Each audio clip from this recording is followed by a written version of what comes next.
Smart Bangladesh হিসেবে বিনির্মাণের জন্য আমাদের অভিযাত্রায় যুক্ত হতে উদাত্ত আহ্বান জানাচ্ছি।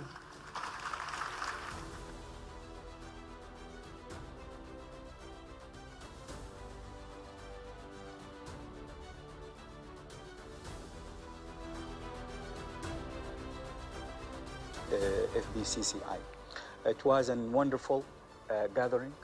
To me, the inaugurations, it was really a very wonderful speech has been delivered by the key government personnel, which was a complete inspiring really for Saudi investment and for other international investment.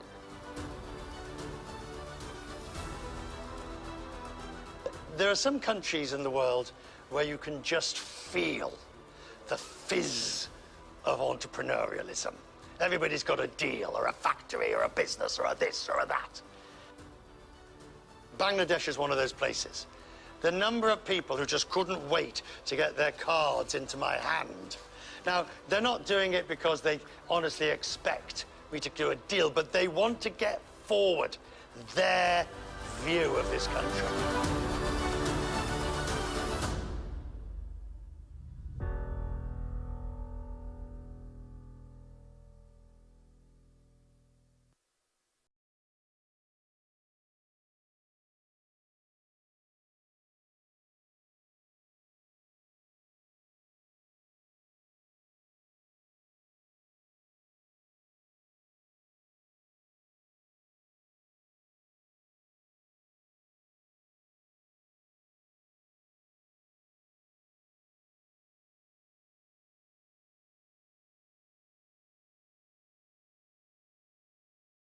দু 2041 সালের মধ্যে বাংলাদেশকে একটি উচ্চ আয়ের উন্নত সমৃদ্ধ এবং উদ্ভাবনী স্মার্ট বাংলাদেশ হিসেবে বিনির্মাণের জন্য আমাদের অভিযাত্রায় যুক্ত হতে উদাত্ত আহ্বান জানাচ্ছি।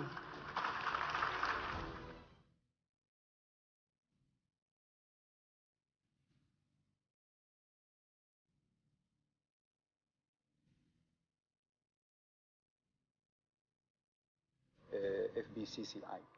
It was a wonderful gathering.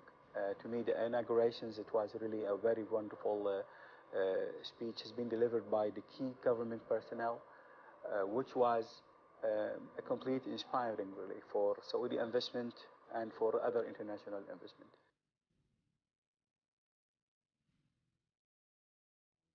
There are some countries in the world where you can just feel the fizz of entrepreneurialism. Everybody's got a deal or a factory or a business or a this or a that. Bangladesh is one of those places. The number of people who just couldn't wait to get their cards into my hand. Now, they're not doing it because they honestly expect me to do a deal, but they want to get forward their view of this country.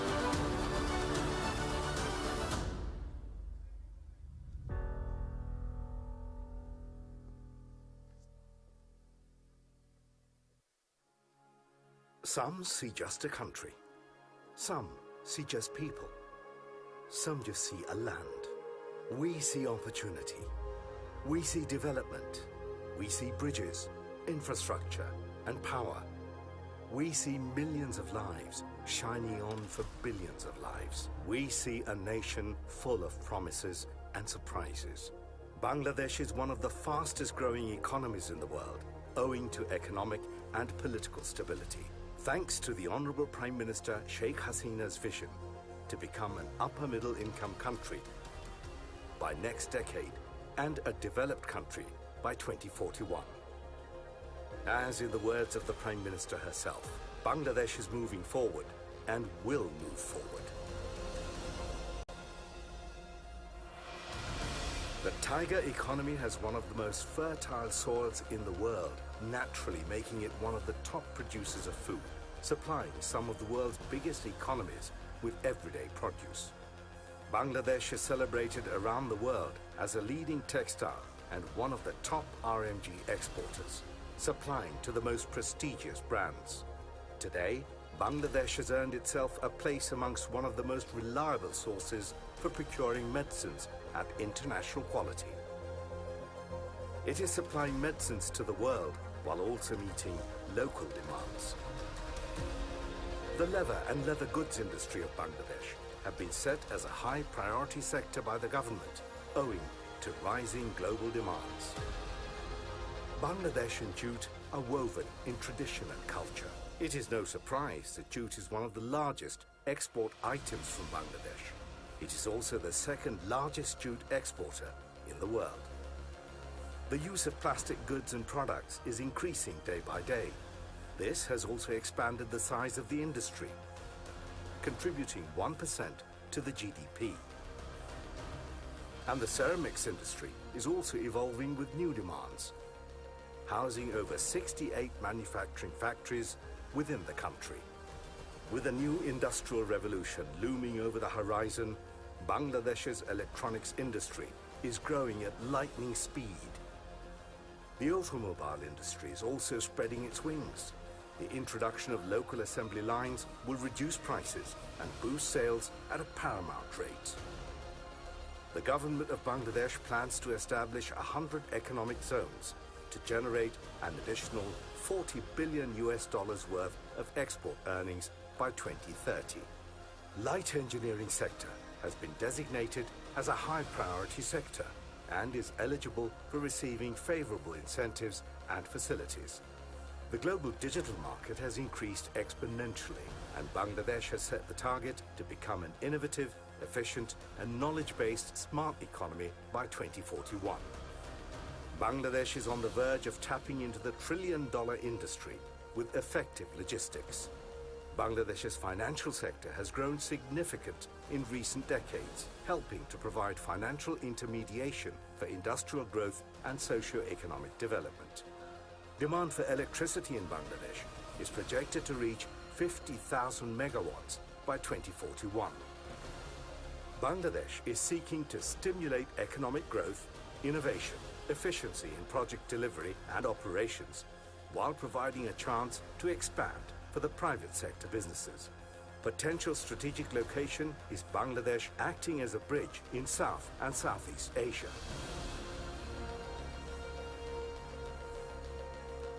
Holding on to the vision set by Bangabandhu Sheikh Mujibur Rahman 50 years ago still instills courage in our hearts to dream and dream big.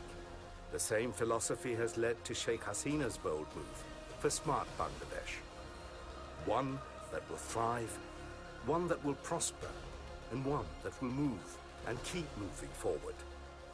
The Federation of Bangladesh Chambers of Commerce and Industry celebrates 50 years of progress and promises the world the best of the tiger economy.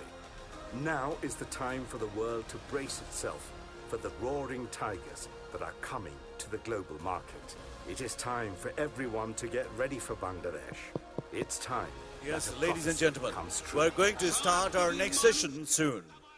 Please get ready and take your seats and settle down. Please take your seats. We are going to start our next session, maximum in 5 minutes' time.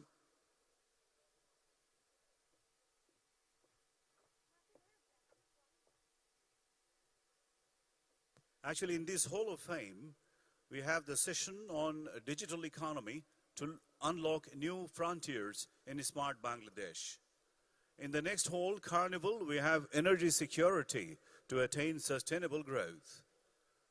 And after that, in Harmony Hall, we have JETRO, the Japan-Bangladesh Trade Investment, Opportunities and Way Forward. And in the Media Bazaar, we have Agribusiness Emerging Opportunities in Agro Trade and Investments. আমাদের অভিযাত্রায় যুক্ত হতে উদাত্ত আহ্বান জানাচ্ছি।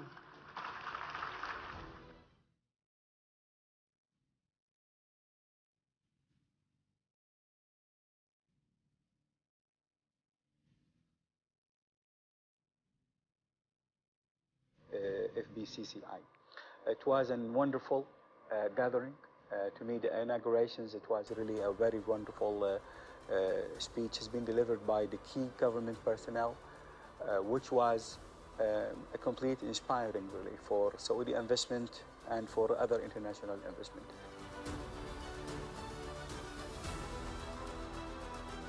There are some countries in the world where you can just feel the fizz of entrepreneurialism. Everybody's got a deal or a factory or a business or a this or a that. Bangladesh is one of those places. The number of people who just couldn't wait to get their cards into my hand. Now, they're not doing it because they honestly expect me to do a deal, but they want to get forward their view of this country.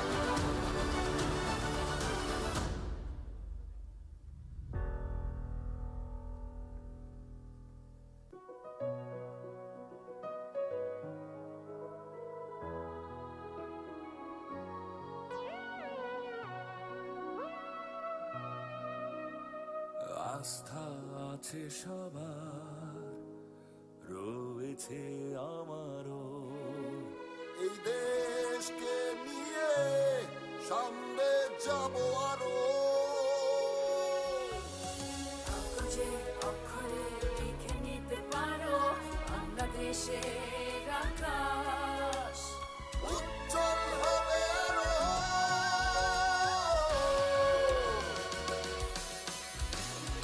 অর্জন আছে অনেক জানি হবে আলো স্বপ্ন হবে পুরো সংশয় নেই কারো অর্জন আছে অনেক জানি হবে আলো স্বপ্ন হবে পুরো সংশয় নেই কারো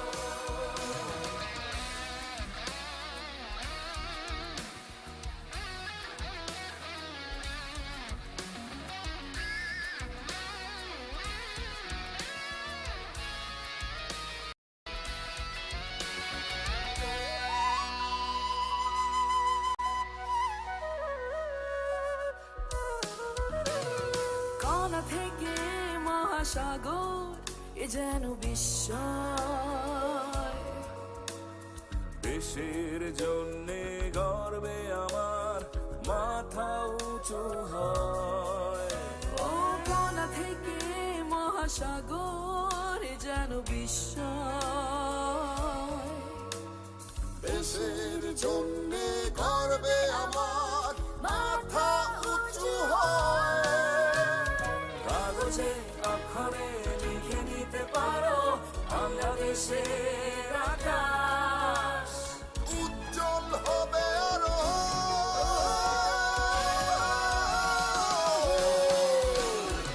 অর্জন আছে অনেক জানি হবে আলো হ্যালো হ্যালো হ্যালো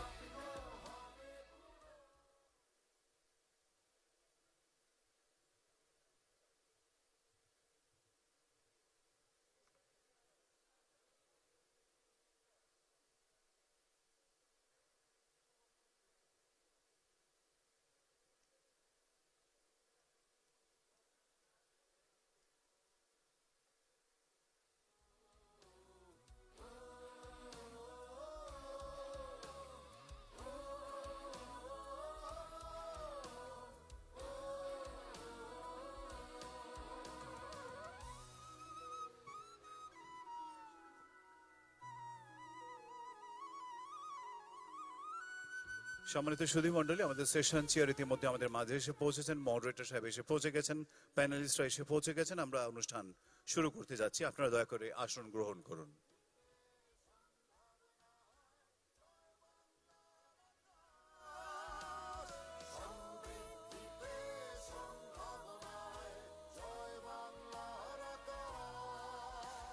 যে জাতি সংঘবদ্ধ হয়, যে জাতি রক্ত দিতে শেখে, সে জাতিকে কেউ দাবায় রাখতে পারে না।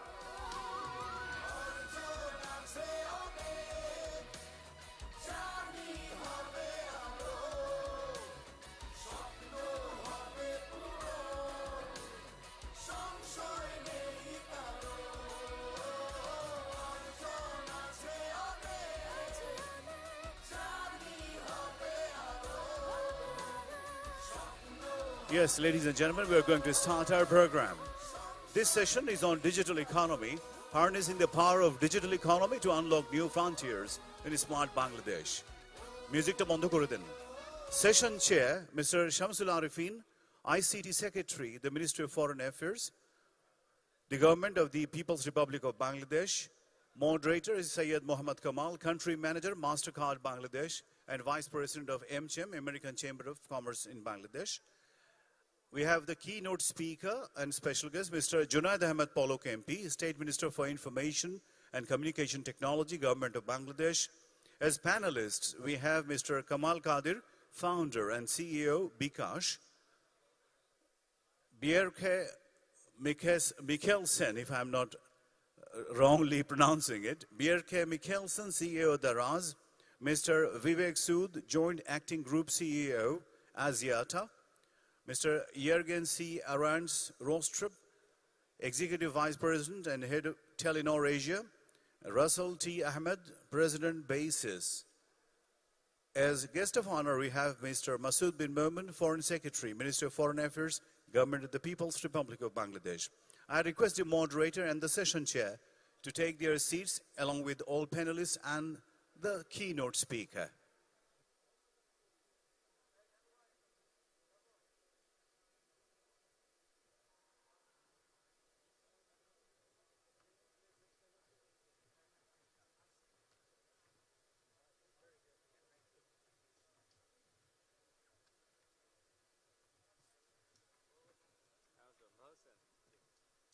যারা পেছনের দিকে বসেছেন একটু সামনে চলে আসুন, সামনে অনেকগুলো চেয়ার খালি।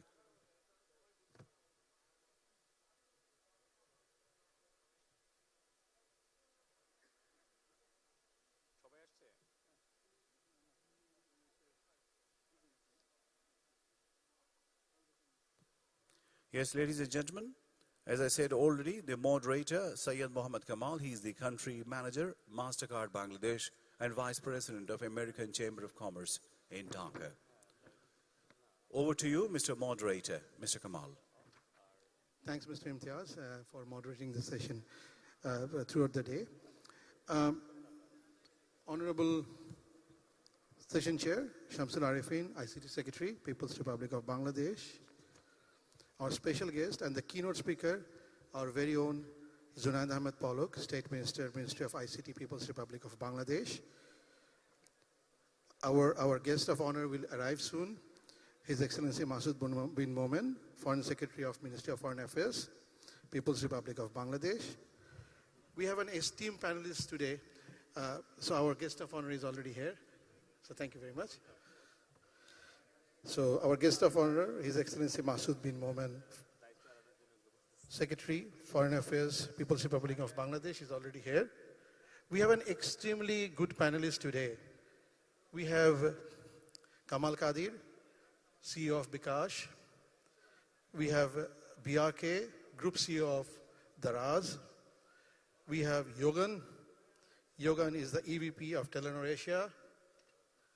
You already know our ICT Secretary, Sir Shamsul Arifin. On my right, I have Vivek Sood, Joint Acting Group CEO, Asiata.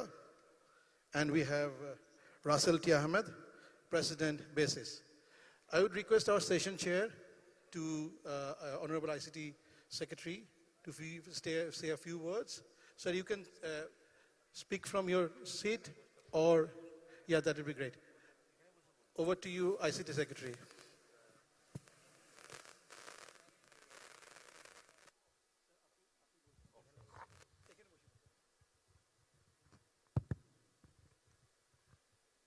Thank you. As Session Chair, I am Shamsul Arifin, ICT Secretary. I would like to invite you all this plenary session. Session title, Harnessing Digital Economy to Unlock New Frontiers for a Smart Bangladesh. Today's session, our Honorable State Minister, Ministry of ICT, Mr. Junaid Ahmed Polok will present a keynote. He is the keynote speaker and a special guest.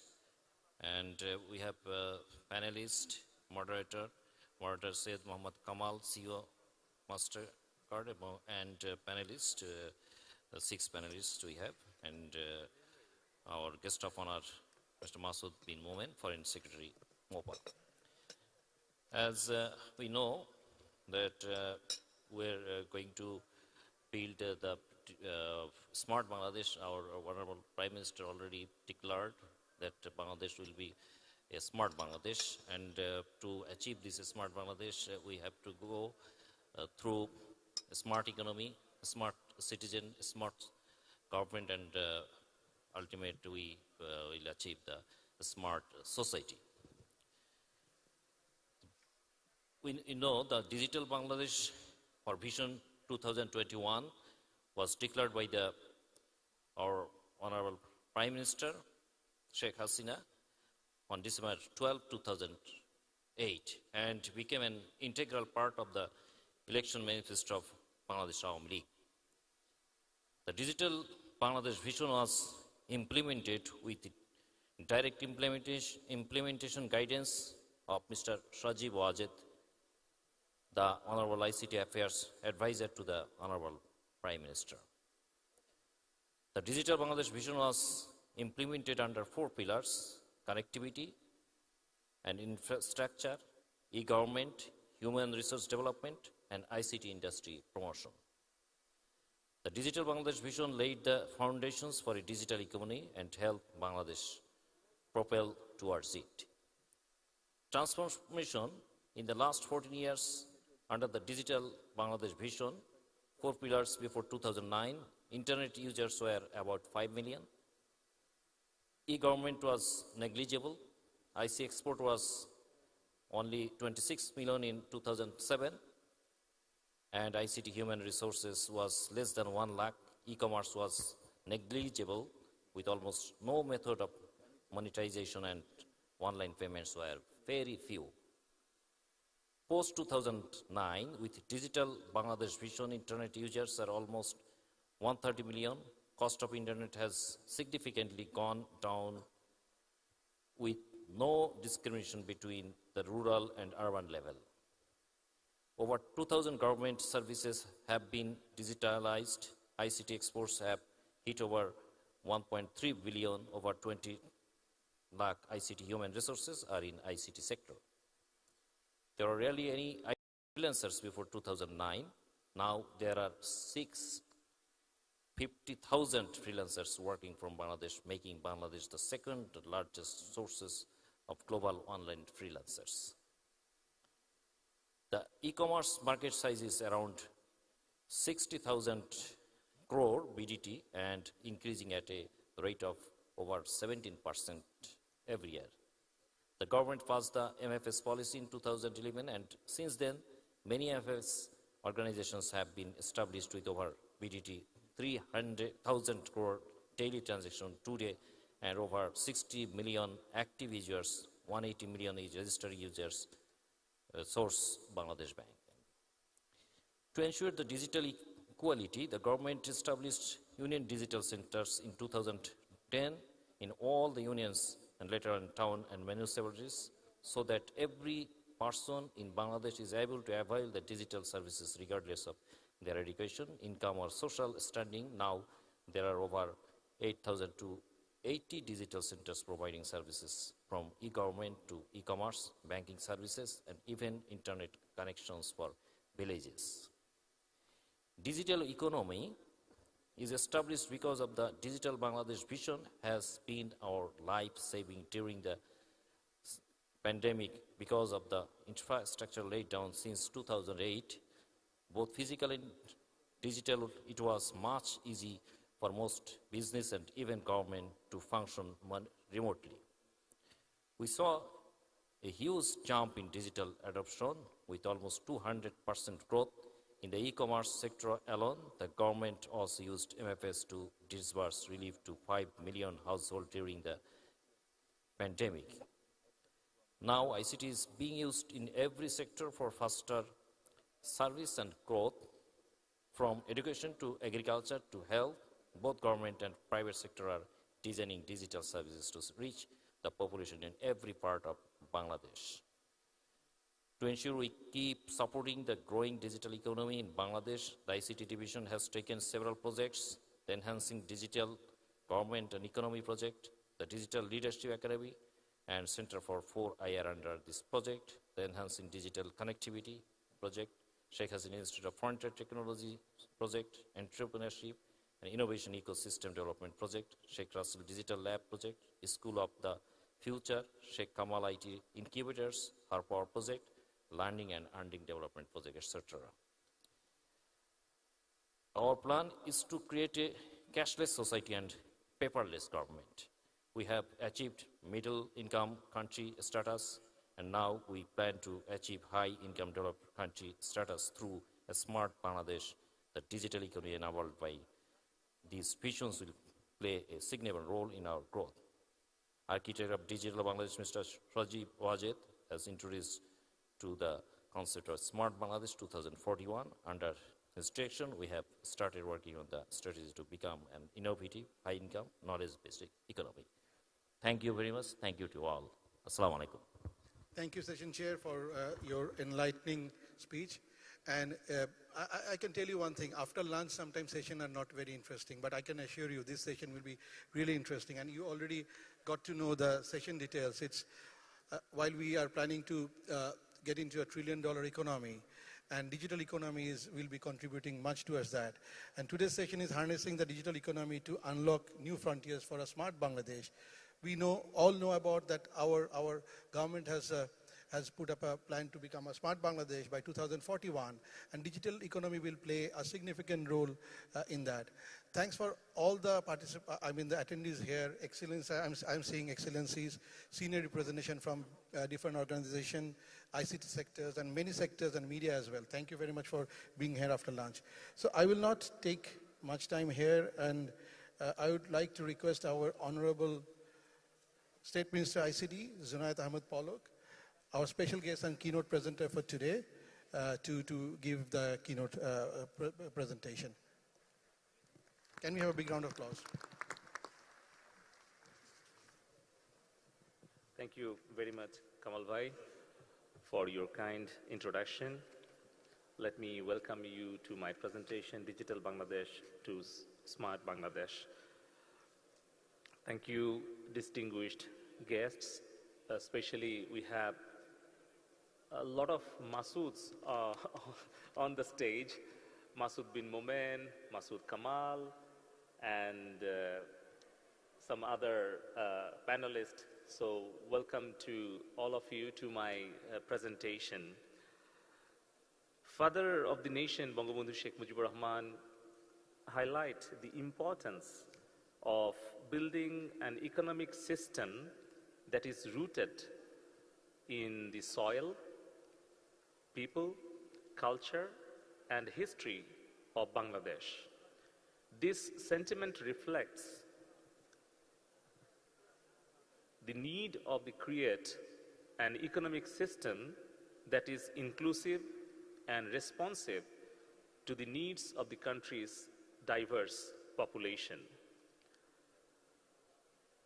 Now, Honorable Prime Minister Sheikh Hasina, the dreamer, the visionary leader of Digital Bangladesh and the founder of modern Bangladesh, turned Bangladesh from a least developed to a middle-income country. The Honorable ICT Affairs Advisor, the main architect of Digital Bangladesh, Mr. Sajib Wajid Joy, is guiding us to create the digital economy and also an inspiration for our youth who are creating knowledge-based industries and services in the country. Our Prime Minister has envisioned 3 major milestones for Bangladesh. Vision 2021, middle-income country, achieved Digital Bangladesh. Vision 2031, to achieve SDG goals.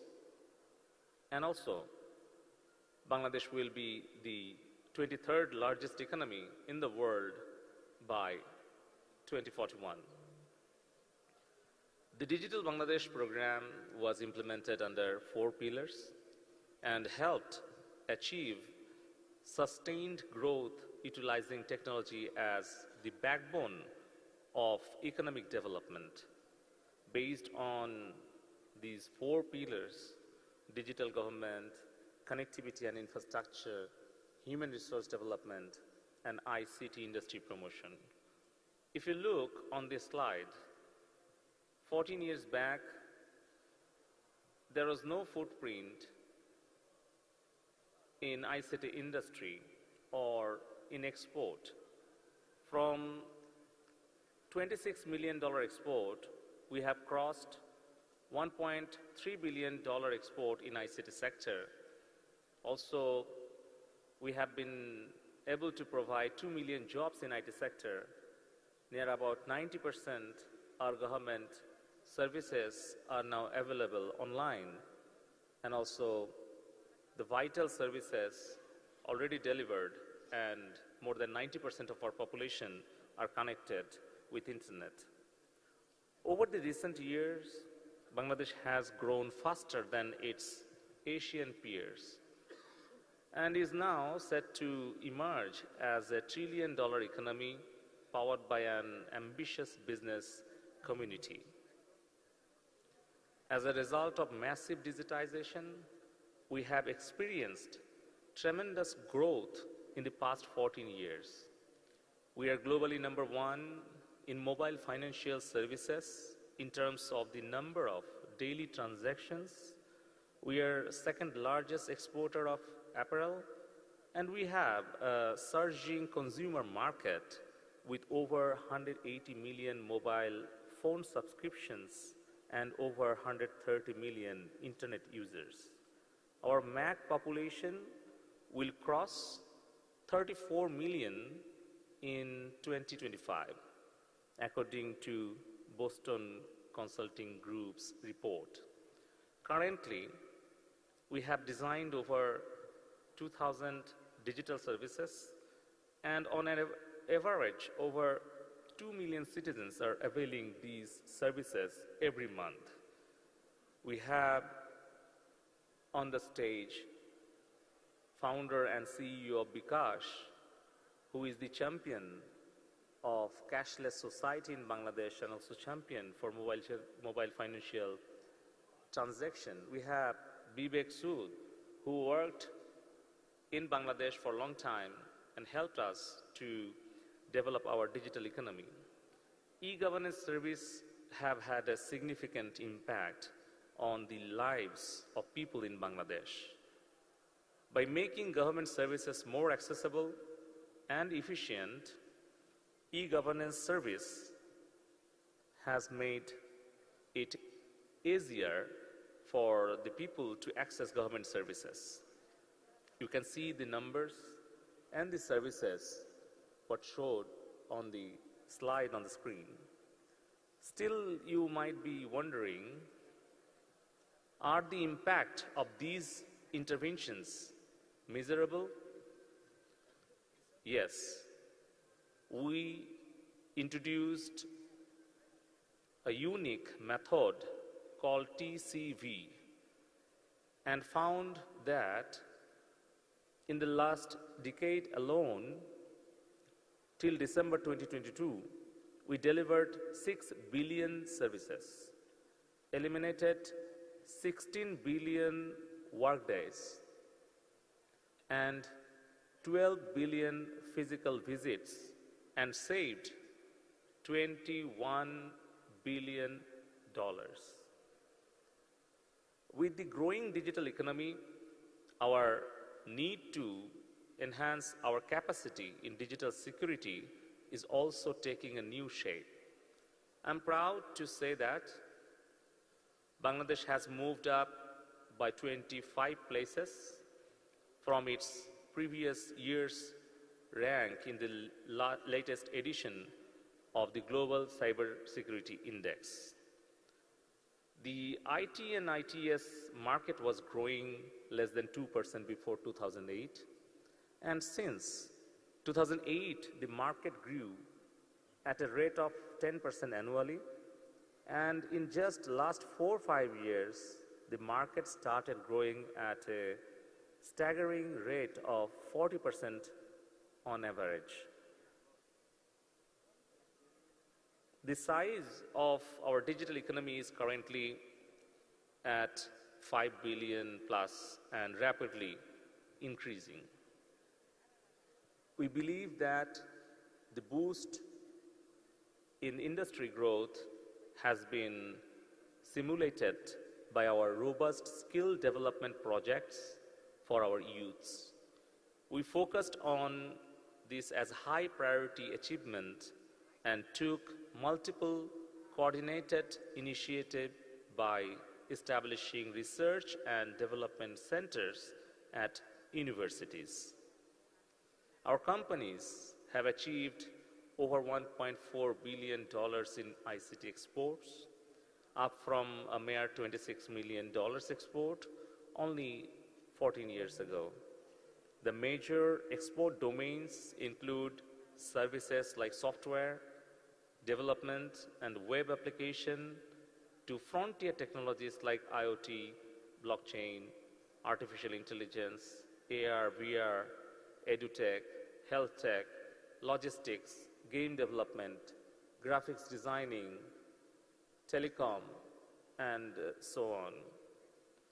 Bangladesh has a thriving startup ecosystem with more than 2,500 startups, out of which 70% are digital natives or technology businesses in e-commerce and delivery, fintech, entertainment, travel and tourism, logistic and mobility, healthcare, software and technology and others. Now with over 2,500 plus startups operating in Bangladesh, the market has gone to diverse mechanism of transformation, which is very rewarding for venture capital firms and investors. We have with us BRK, the global CEO of Daraz, and I had several meetings with him, even in Bangladesh and also in Singapore. I have found all the international investors that they're very much interested to invest in Bangladesh after experiencing rapid and massive changes in the area of IT and IT-enabled services, especially in our fintech, in our e-commerce, logistics. You all know Bikash has become our first billion-dollar company, and we are proud of that. And we have some soonicorns, like soon, they are also going to be billion-dollar company by 2025. And we have a target to develop $5 billion IT and IT-enabled companies by 2025. And we'd like to create the startup ecosystem where we'll have at least 5,000 active operational startups by 2025.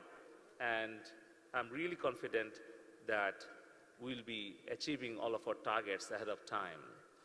To support this ongoing boom into the startup segment, government is committed to support the ecosystem through 4 initiatives.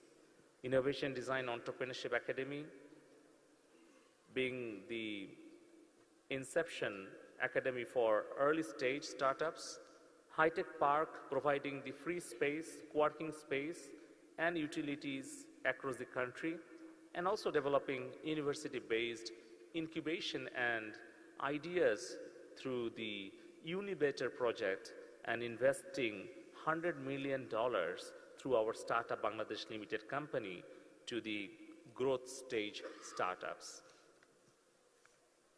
Bangladeshi startups scene has grown rapidly in recent years, producing increasing numbers of high-quality startups.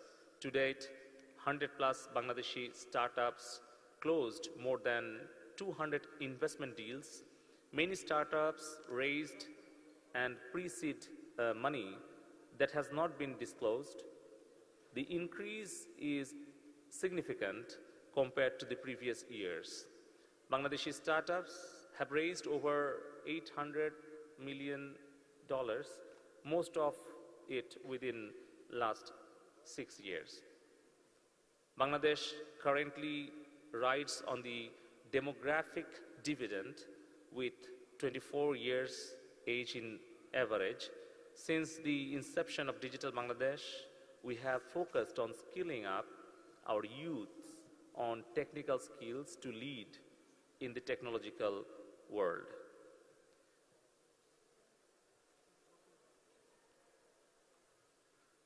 We are also focusing on conducive infrastructure development to support the industry ecosystem on the tech space. As a part of this, Bangladesh High-Tech Park Authority is building 109 high-tech and software technology park and 64 IT training incubation centers across the country. And also, we are declaring private software technology parks and private high-tech parks who are following the guidelines introduced by High-Tech Park Authority. We are building Vision 2041 Software Technology Park in Karwan Bazar. We planned that this park is going to create employments on emerging technologies and also are going to become an important infrastructural support for our local startups ecosystem. Here you can see some of our operational facilities which are ready for investments. You can see our new facilities, Joyce Silicon Tower in Bangabandhu Sheikh Mujib High-Tech Park, Rajshahi, and Sheikh Kamal IT Training Incubation Center in Borishal. We are taking a collaborative approach to connect industry, academia, and government together to develop a robust startup ecosystem to foster the industrial and technology growth. To keep up with the rapid technological change, we have this strategy to prepare skills for the knowledge and innovation economy in place.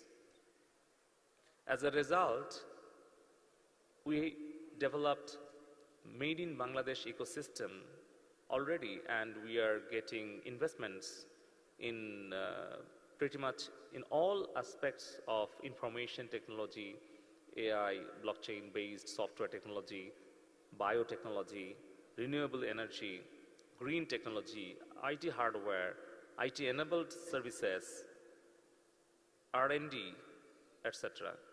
Global companies like Sony, Hyundai, Nokia, Samsung have already established their operation in high-tech parks in Bangladesh, and also our local companies like Walton, Vision, Jomuna, they are also exporting their electronics and digital devices across the world.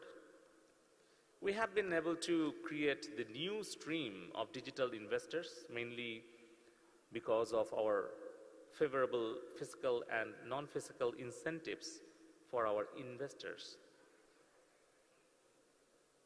Companies are taking the benefit of a growing nation along with the number of facilities, incentives to help the investors start their business in Bangladesh, such as 100% tax and VAT rebates, 100% tax rebates in capital machineries, 100% profit repatriations, 100% foreign ownerships, and many more.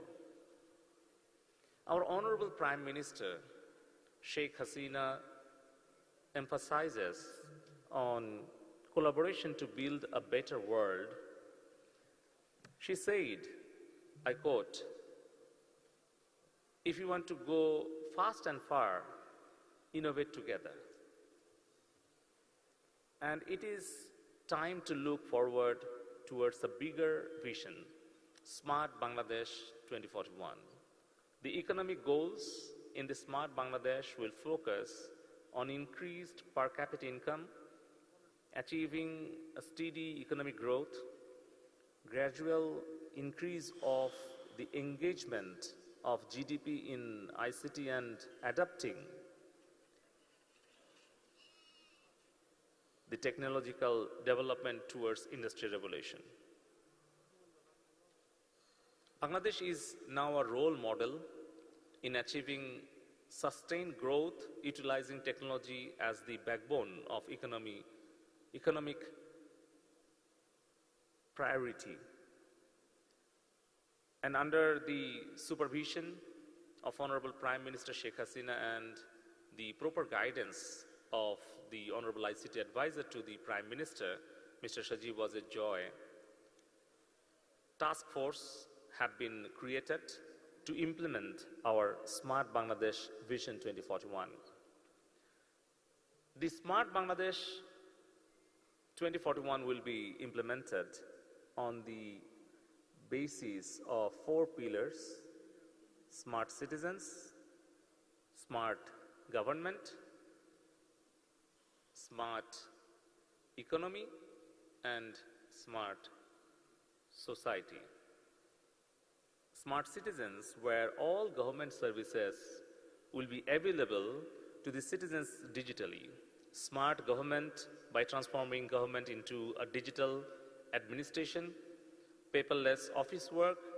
Smart society, where we will have a cashless society, inclusive and equal participation of all citizens in the digital economy.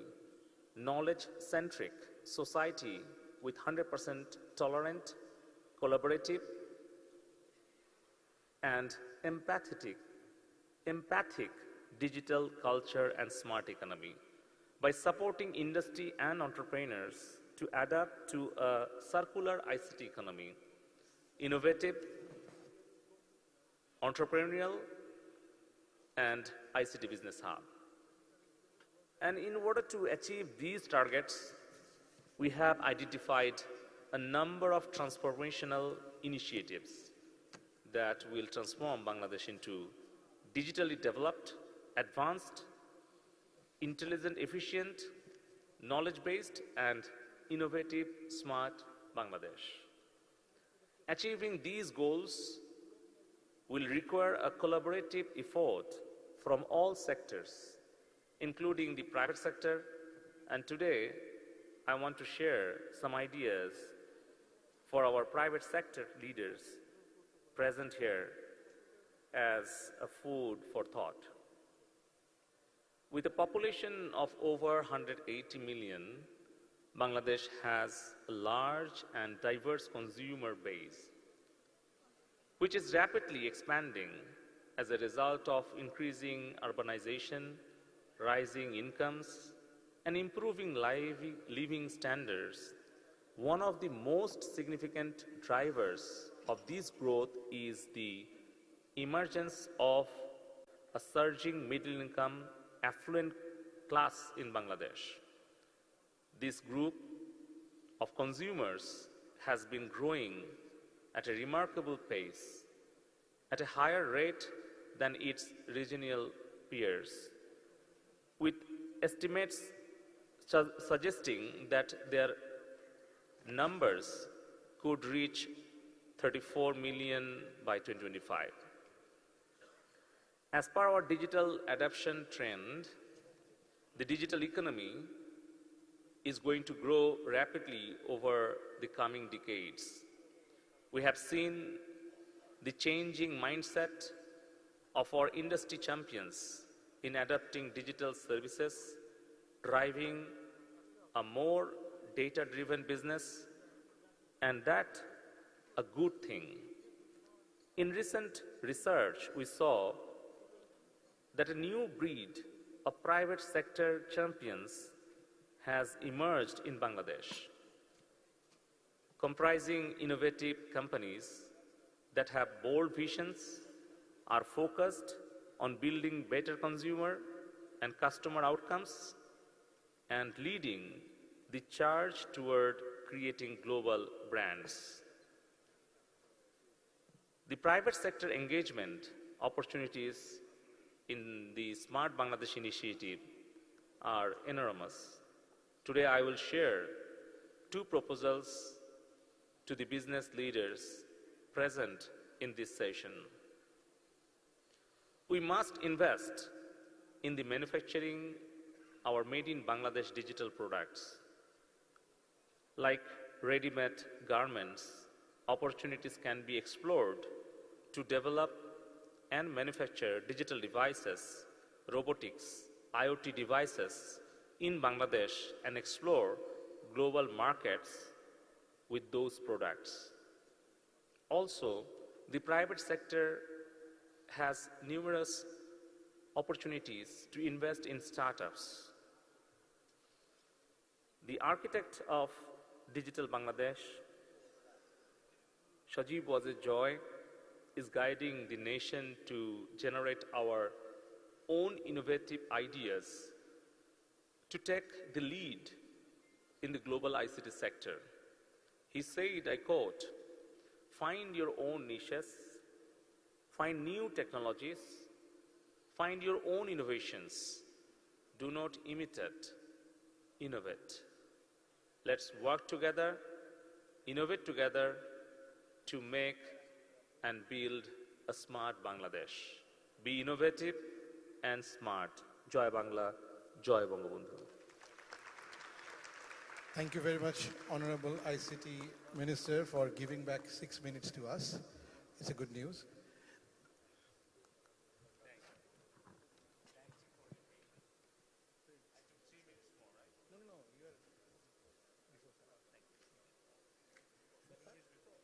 You have given back 7 minutes to us. Very great.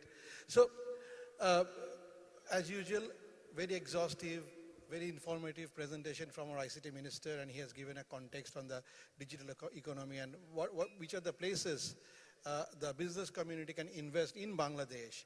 And while our target is a $1 trillion economy, or on the ICT sector, 5 billion by 2025, we all know it's ambitious, but definitely to reach there, we have to have a right goal, right plan, and execution there. So, thanks, Honorable ICT Minister. So, I will pick up a point from Honorable ICT State Minister, where he has talked about Bangladesh will become the 9th largest consumer market by 2030. Really, it's a great number to talk about. But we are having BRK, the group CEO of Daraz here. From the commerce point of view, BRK, can you just cover BRK first? So, what prospects do you see for e-commerce business in Bangladesh, and what needs to be done to take advantage of the looming opportunity? I will request the panelists to take around 4 minutes each, so that I can come back again for a concluding remark from each one of you. BRK, over to you. I'll try and keep it short then. Thank you, Mr. Kamal. Thank you, Mr. Palak, for always inspiring. Very, very interesting.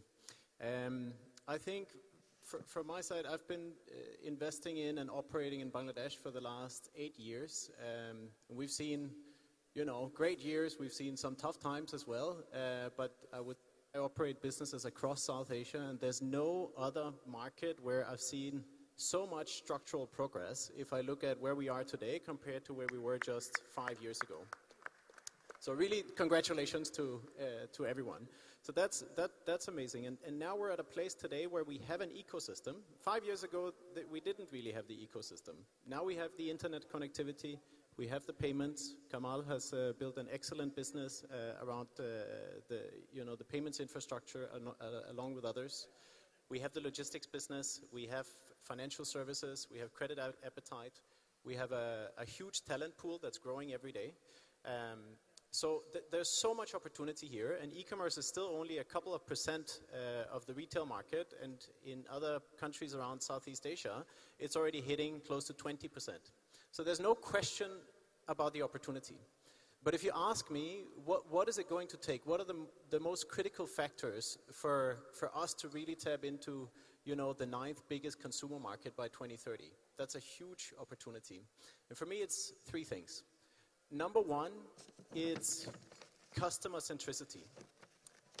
And that really means that we need to remember that as tech leaders, Kamal and I are operating tech businesses, and for us and also for everybody else in the country, all the aspiring entrepreneurs, remember that the customer is the client, right? And that sounds simple, but it's also very easy to forget. When times are good, capital markets are easy to access, and there's plenty of capital going around. People forget that we're here because of the customer. They think, we invest in customer acquisition and discounts, and then we can grow and build a great business. But we have to remember that we're only here to solve problems and to make people's lives easier and better. That's our job as tech leaders. And for us as Daraz, our customer is not only the customer who is buying a product on our app and getting it delivered through our logistics service. It's actually also the sellers. The sellers are the consumers of our services. We build financial services for them, we build logistics services, we build advertising services, and in the end, our job is to make their market bigger so that any seller in Bangladesh can access any customer all over the country, and in the future also outside of the country. But also that we make sure that it's not just about giving access, but also helping them become more efficient and become smarter so that they can actually tap into this big opportunity. So that should be the customer centricity, and really making sure that the customer is number one, needs to be the North Star for all e-commerce and tech businesses, I think, in Bangladesh for the next 10 years. So I would really just ask any young entrepreneur to remember that. Be very strong on your customer value proposition. The second thing I would mention is integration of the ecosystem. Right? Now we have this amazing ecosystem that we spent the last 5-10 years building. But where we have to do more in order for it to scale over the next 5 to 10 years is the integration across these different components. So for example, for us, we know we have about 8 million active shoppers on Daraz that are buying products on our platform. Many of them, they need access to credit. They need to buy a product and be able to pay in simple installments. And we have players that have solutions for this. Kamal has a solution for this, right? And we are working with players across the other platforms to provide some of these solutions on our platform. But we need to be better and more integrated. So because we know our customers, we know who are the good customers, who are the high value customers, who are credit worthy. And if we take that knowledge and price the risk properly and find the right partners who's also willing to take that risk and turn it into a financial product that is customized for the customer, then we can really unlock a huge potential. And that comes back to the customer centricity and really making sure that we're designing the best product for the customer, not just based on what we as Daraz know, but what we as an ecosystem knows. Sorry, I'm going over time. Yeah, if you can just complete in next 10, 15 seconds. I'll wrap it up quickly. So I would say first is the customer centricity, the second is the integration of the ecosystem, and the last is the policy framework. And on the policy framework, I would just make it very short. It's not only about making it easy as a tech business and a digital business, it's also about making sure that we make it sustainable. So very soon, the capital markets will open up. Bangladesh will be at the front of the global scene because of this amazing story that we've created here. Capital will be coming in from all over the world. Investors will be coming in from all over the world. But we need to remember that we're investing for the long term and making sure that we also support good, sustainable business and not just any business. That's really the key to long-term scalability in the e-commerce industry. Thank you, BRK. And be very precise and given the recommendation. Thank you very much. So I will move to Yogan from Telenor Asia. Yogan, Telenor is working in Bangladesh for quite some time now. What role do you see the telecom sector playing in the era of the digital economy? We understand the connectivity, and we understand when you're talking about digital commerce, definitely connectivity is a key, or any sort of digital economy that is key. So over to you, Yogan. I know you have a hard stop, so 4 minutes for you. Thank you, moderator, and it's fantastic to be here. Let me start by congratulating the Chamber of Industry and Commerce with their anniversary, and thank for a fantastic conference. I must say, to listen to the Prime Minister yesterday, her visions was actually a touching moment, and then a very concrete economic advisor giving a lot of guidance and answers, and now State Minister, your very thorough walkthrough of what appears to be a sort of a benchmark plan for digitalization journey. I'm very impressed by this. So if we can, and it started, that's the good part. So if we can kick this off and really run this, it's going to be very exciting in Bangladesh going forward. And you have Telenor and Grameenphone to support to that. Connectivity is a key enabler for government Smart Bangladesh 2041 vision, as we saw. It's an essential service for millions, obviously. We are running a digital lives decoded surveys in 8 Asian markets. We just run one version of that. And we found that this dependence is only set to grow. People expect to increase the time they spend online in coming years. It's not a rocket science news, but it is stating that everybody is on this journey now. And since Honorable Prime Minister made a phone call 25 years ago to Laili Begum on mobile, which was Grameenphone's first customer, the national GDP in Bangladesh has increased, the World Bank is saying, 14 times. I'm not saying it is only because of mobile, but there is really something happened at that time, and the journey, as we also heard today, is quite impressive since then. Today, Bangladesh is not only the 8th largest consumer mobile market in the world, but to me, more importantly, there is super good progress in the digitization of businesses and public services, which are key. I'm coming back to that. Telenor and our operator Grameenphone has invested $10 billion since we first started 25 years ago, which makes us one of the biggest foreign investors in Bangladesh. And we are proud that we launched 5G trials recently in Bangladesh last year. We will continue through Grameenphone to be a technology leader here, and rest assured 5G will be here when needed and when relevant. But 5G alone is not the answer on how Bangladesh can fast embrace economic prospects. Because the answer to the second part of your question, the matters that is needed, it is digitizing SMEs, it is digitizing public sector is critical, and also digital skills training. And the State Minister was touching on all those 3 elements as well. I will, however, spend my time there. In the same Digital Lives Decoded study that we have made, people in this country, in Bangladesh, were most convinced that mobile technology significantly improves their economic prospects more than in any other Asian market. So 69% in Bangladesh said, yes, it does. 53% was the average for all markets. However, we also saw that Bangladeshans respondents state lack of skills and knowledge as barriers to getting the full potential out of mobile technology.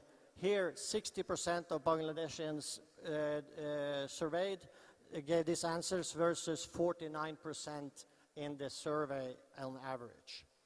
We see this in real life too, Minister. Out of 2 million people that enter the Bangladesh labor market every year, which of course most of them are young, less than 2%, we believe, have received formal skills training. So this training has started, as you are alluded to, but with so little skills training, the digital preparation of these people are minimal, and Telenor and Grameenphone believe this is a key topic to address. It creates a roadblock for Smart Bangladesh that we need to take away. The question is, of course, who will fill the 3 million tech jobs Bangladesh aims to create by 2025 and beyond? Can I request you to complete in the next 30 seconds or so? Excuse me? You're running a little behind, so if we can complete in the next 30 seconds. Sorry, I thought I had been waiting here for... Future Nation, we work on a lot of projects within education and training. We think this is very important. The second is attention is needed to small and micro enterprises, business, online need to be. And we work here with Grameenphone and Meta to do this, and we have several projects going. And finally, I think you also addressed it, Bjarke, building a good business environment with predictable policies and allowing private sector to contribute and drive innovation is key. So Bangladesh is a key priority for Telenor. We are merging two large companies in Malaysia and Thailand, and still Bangladesh will be the company where we have most customers. We will continue to be a foreign investor in Bangladesh going forward. Thank you, moderator. Thank you very much, Jürgen. Thank you very much. Very precise. So I will move to my right. Before that, I would like to tell you that our Honorable President FBCCI, Mohammad Joshimuddin, is also with us. Thank you, Joshim Bhai, for being here. And this is a very important session. And we have heard yesterday, along with the advisor, that you have talked about next frontier for Bangladesh's digital economy and ICT specifically. So thank you very much. So I will move on to Vivek Sood. You know, most of you know about Vivek Sood. He was here in Bangladesh earlier as well. Vivek is the joint acting group CEO of Axiata. Vivek, you have seen Bangladesh some time back and today. I have two specific questions to you. How can Bangladesh first embrace digital economy prospects, leveraging 5G and other upcoming technologies offered by telecom? And second one, what are the growth prospects and what challenges will need to be addressed to achieve that? Thank you, Kamal. I think, as Kamal said, I spent 2 years back in 13-14 in Bangladesh, so I have a special affinity or liking to this country. And I think whatever can be done would be done here. Let me talk a little bit about Axiata. We've been here for 25 years. We have basically 3 companies which provide these services to the consumers of this country. One is our Robi Axiata, then we have a tower company and a digital advertising business.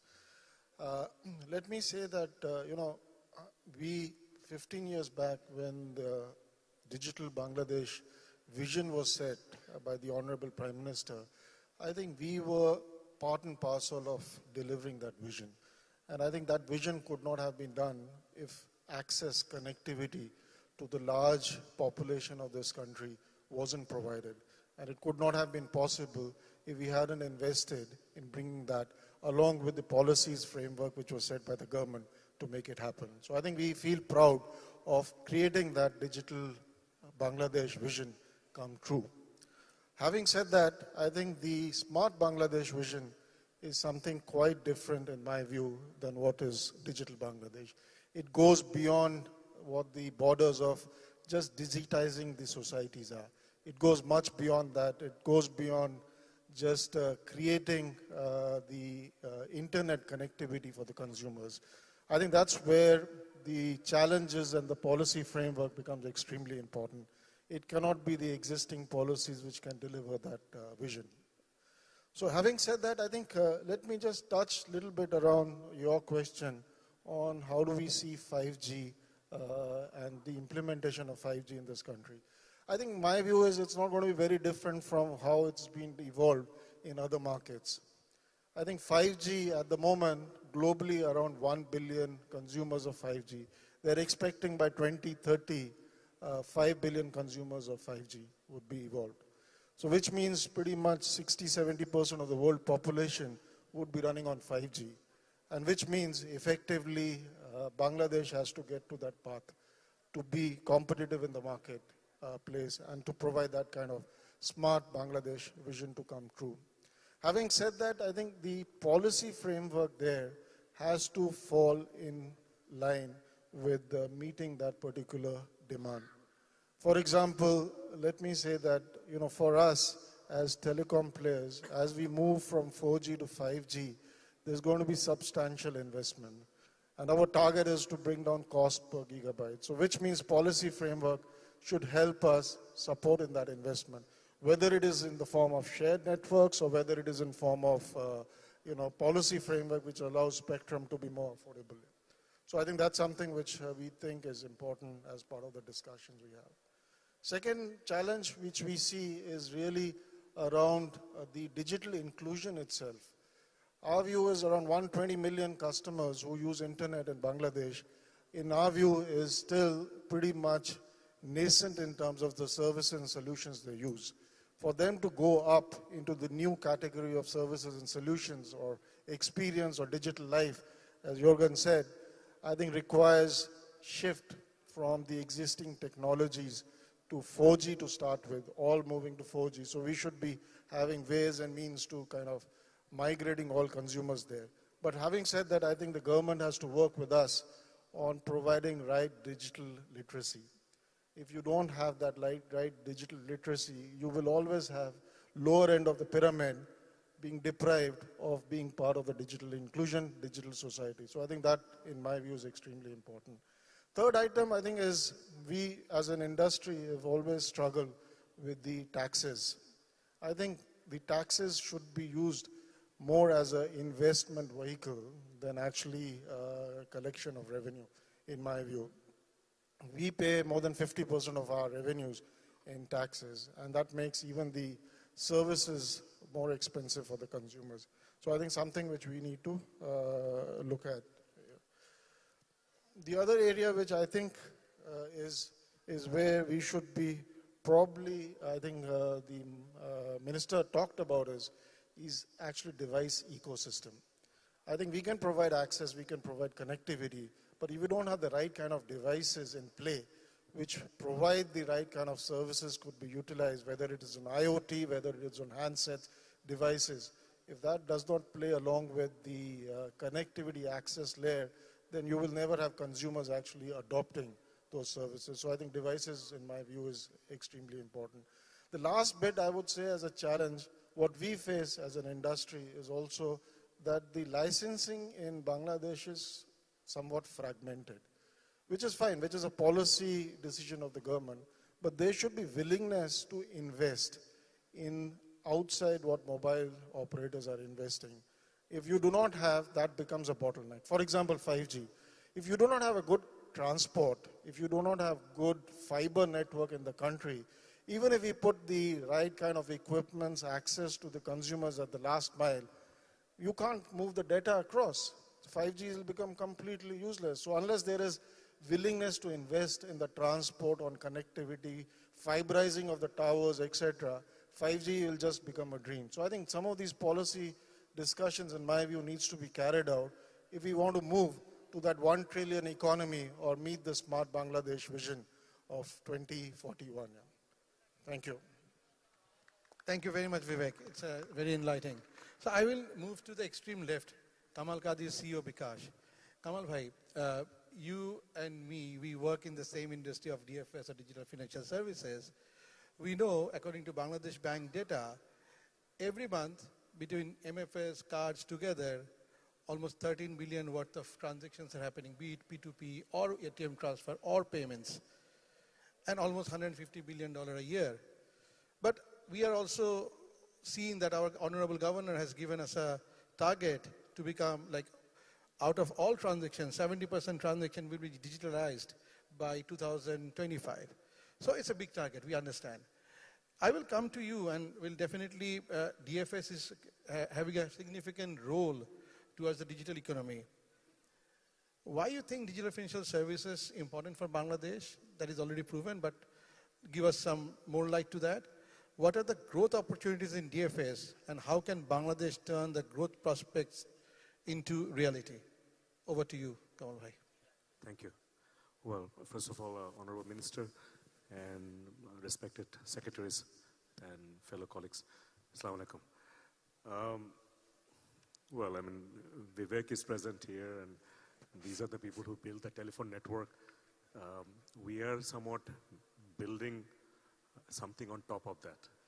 So if you look at the very fundamentally, it's a flat country, dense population, and government supported with good policies. So that gave the birth of mobile phone infrastructure. And subsequently, companies like us, we built on top of that infrastructure, how do you provide another level of service? So when you have an ecology like this, not capitalizing that. So I'm trying to address your question, Kamal Bhai, that why MFS is relevant for Bangladesh.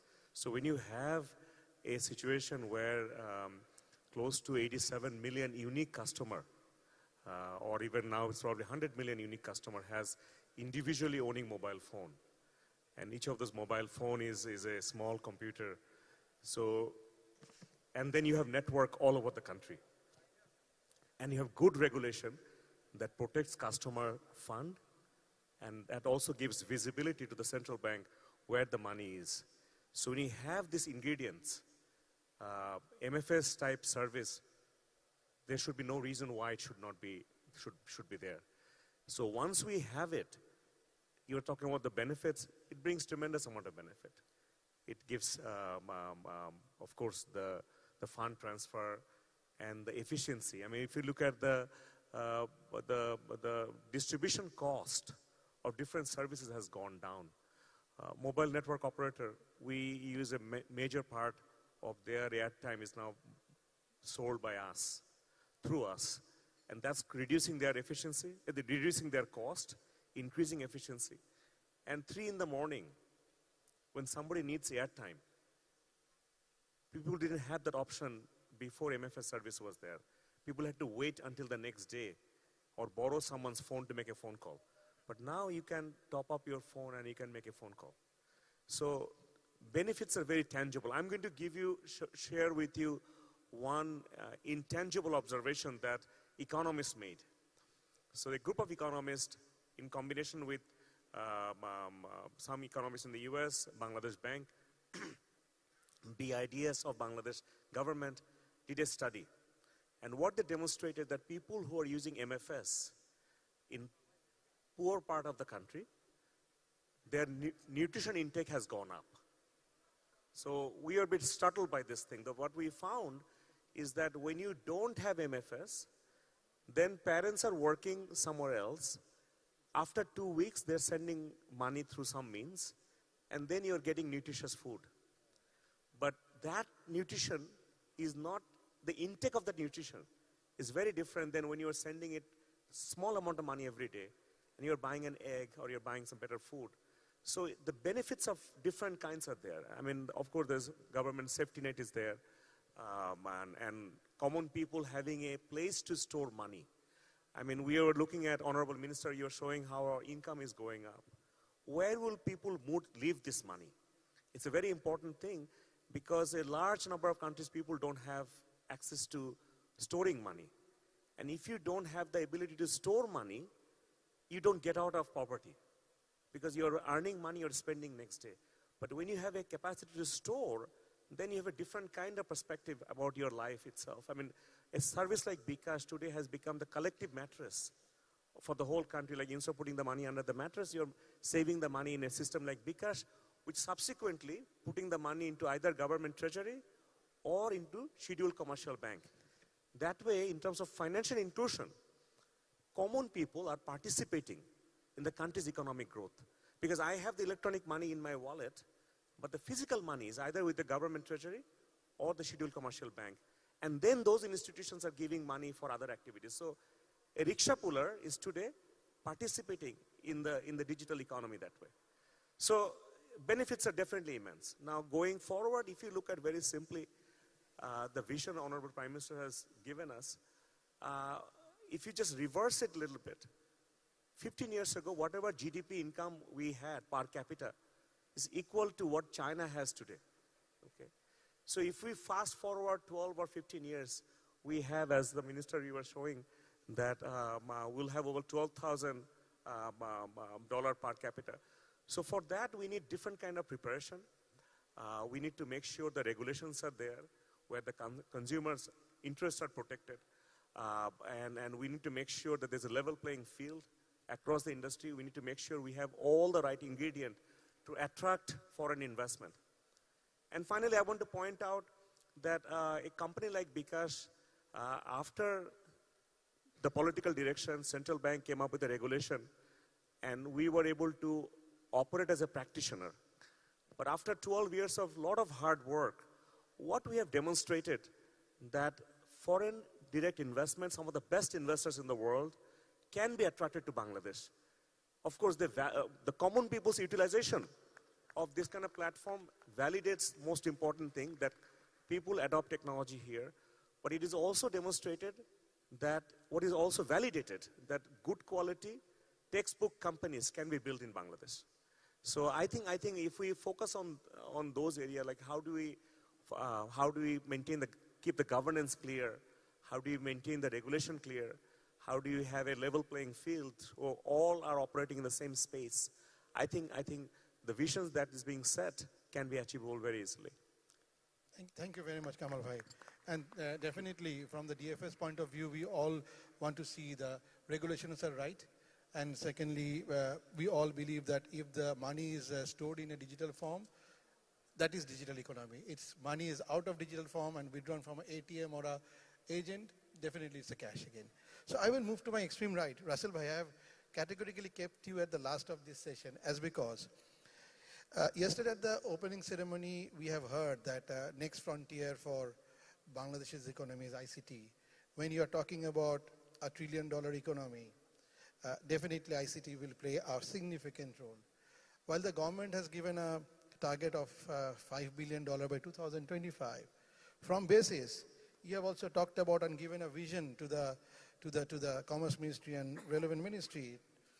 It can be like 20 billion can be achieved by 2031. It's a 4 times target you are talking about, and you know about it when you will be talking about it. This responsibility or part of the responsibility will come to you.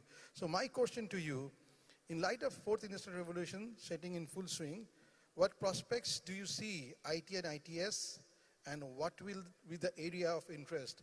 I mean, why people will invest in ITS? You don't have a mic? Thank you, Kamal Bhai. Good afternoon to all of you. Maybe Kamal Bhai's colleague at my basis board, and that's why he put me last of all.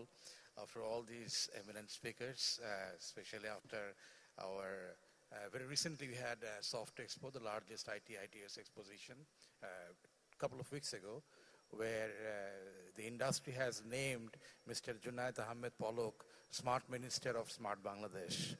And today he has shown with his keynote that he is a smart minister of smart Bangladesh. And when you see the panel and from the keynote that in terms of infrastructure, the success story of Bangladesh, ICT sector, or we see connectivity operators are here, digital commerce, payment system, everything in place.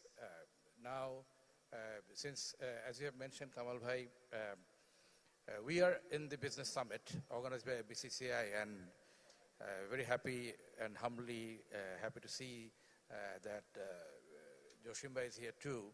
And thank you for organizing such a lovely summit. A big clap for Joshim Bhai and FBCCI for organizing this.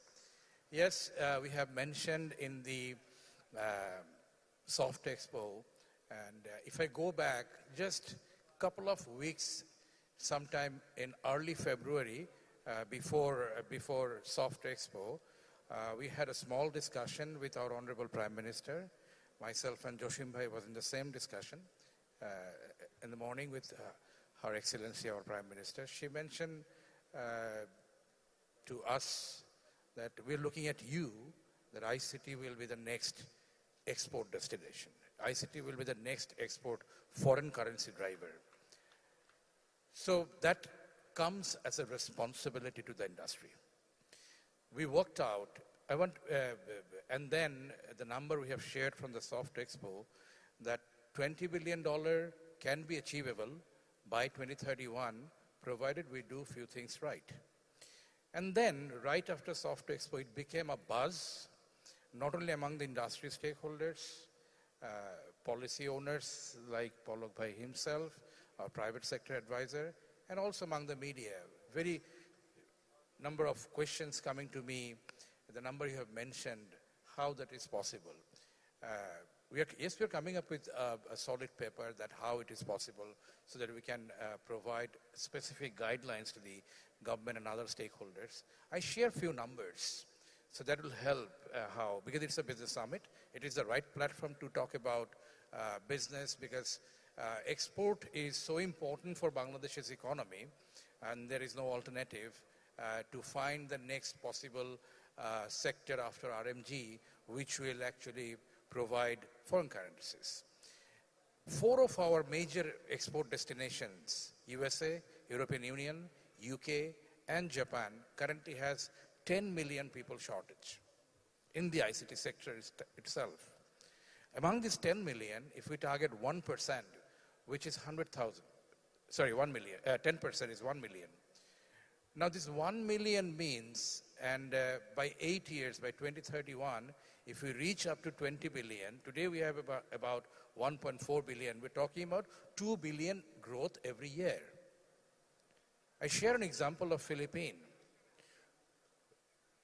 From 2010 till 2022, they are now above around 34 billion, and they have made 25 billion in 12 years. It is possible. They have shown it. They've identified the right skill sets. They've identified the right target market.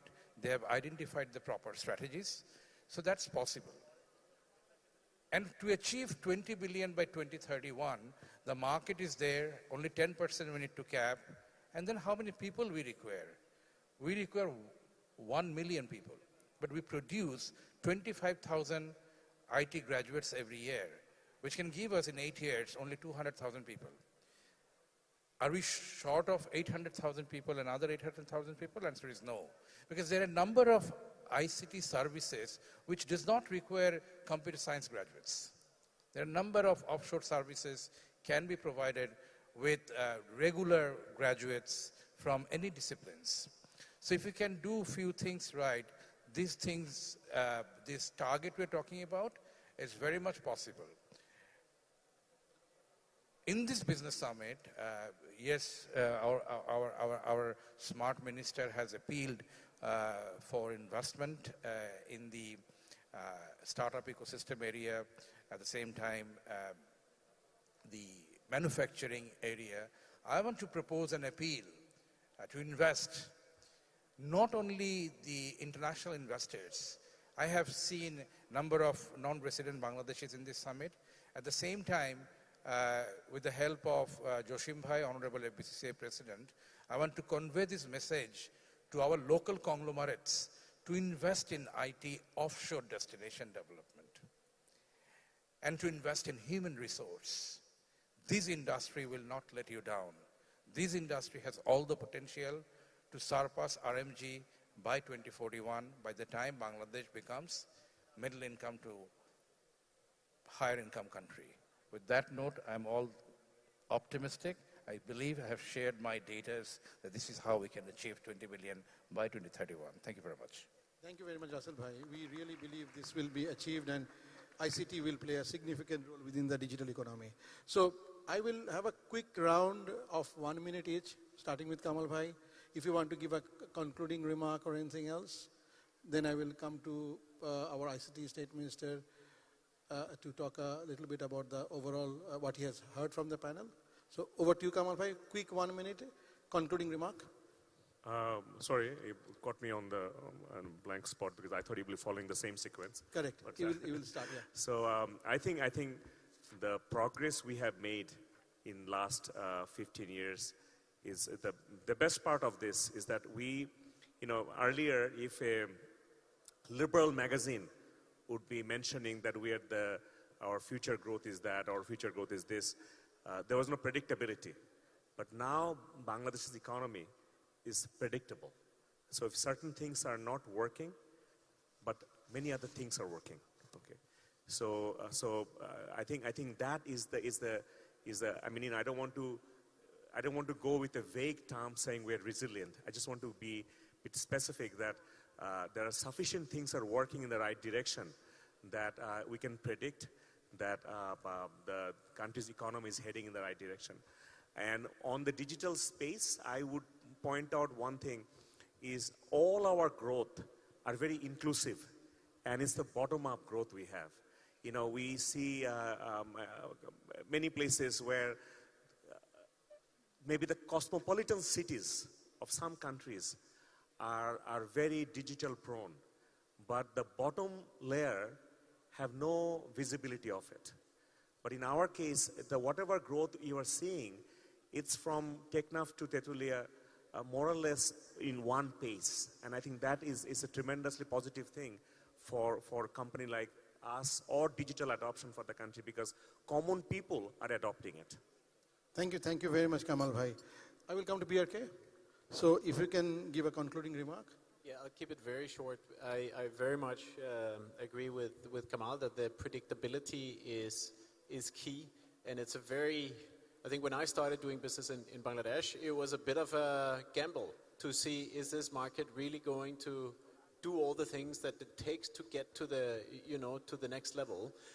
And we have done that. So right now we have this predictability, and I would like to build on that everybody around here has the right visions. It gives me a lot of comfort to speak to all the different stakeholders and feel that everybody actually has the same interest and the same commitment to make this happen. But I just also want to say that we should never underestimate, the effort of actually doing it. So it's very, very important that we as stakeholders, we stay very close and that we actually do what is required to work together and actually create this vision. Thank you very much. Over to you, Yoga. Thank you. Focus on digital upskilling, number one.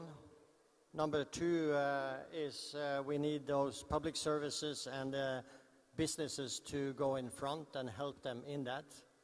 And number three is the predictability, taking away old blockers and making new rules for the digital world. And Grameenphone will participate. Thank you very much. Vivek? I'll be brief on this. I think all Bangladesh have all ingredients in place, in my view, to deliver the vision of Smart Bangladesh.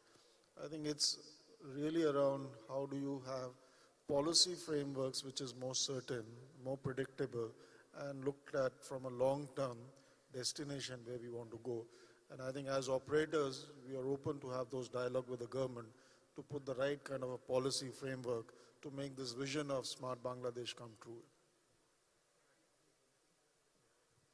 You have a mic? Yeah. Russell Bhai, over to you. All right, thank you once again, Conway. Final note, I'll make just one thing. We had 52, we had 71, we have seen Bangabandhu, and now we are seeing the visionary leader of our Honorable Prime Minister Sheikh Hasina. We see the vision set by our architect of Digital Bangladesh, Mr. Shojib Wajid now, and Joy, and now we see our smart minister and all these smart panelists, the smart audience. I'll just say one thing. Bangladesh has tremendous potential. Bangladesh has unlimited potential. Invest in Bangladesh business, and ICT is the key driver to Smart Bangladesh. Thank you very much. Thank you, Russell Bhai. So I will move to our ICT State Minister for a concluding remark as well. After that, there will be Q&A session, and we'll move to the guest of honor for final remarks. So before that, I would like to summarize the overall discussion, what we have discussed. One big point came in most of our panelists that right policy, supportive policy is needed. There is a discussion about customer first initiative. We talked about digital roadmap.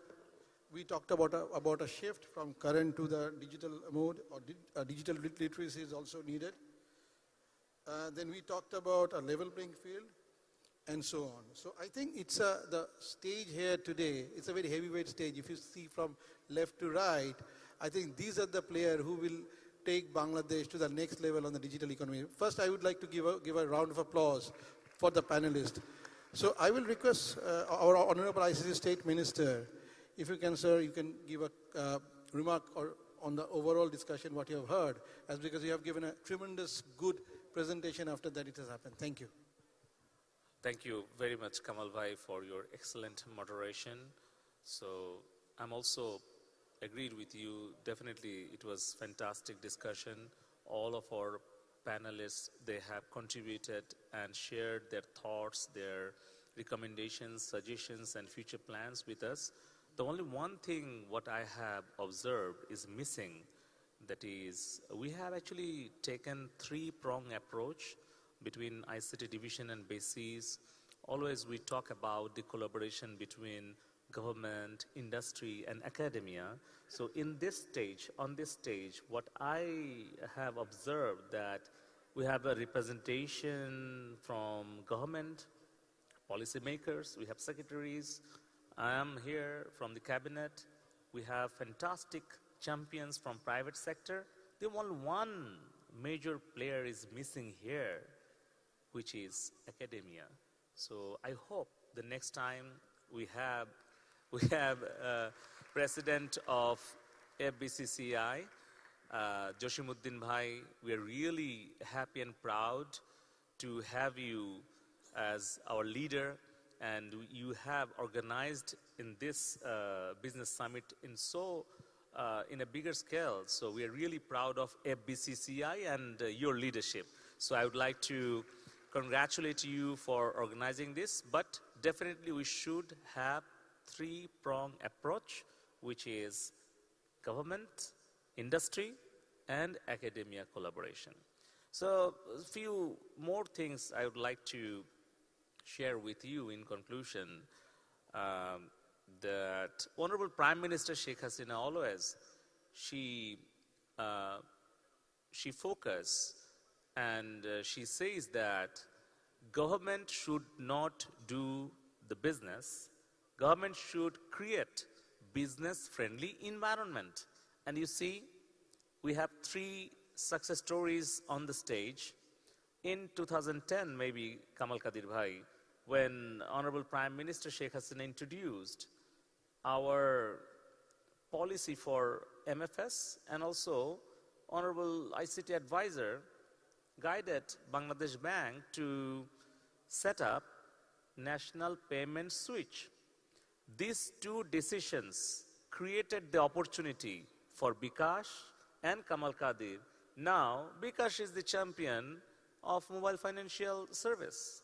Same thing, 25 years ago, Vivek previously worked for Grameen, and now we have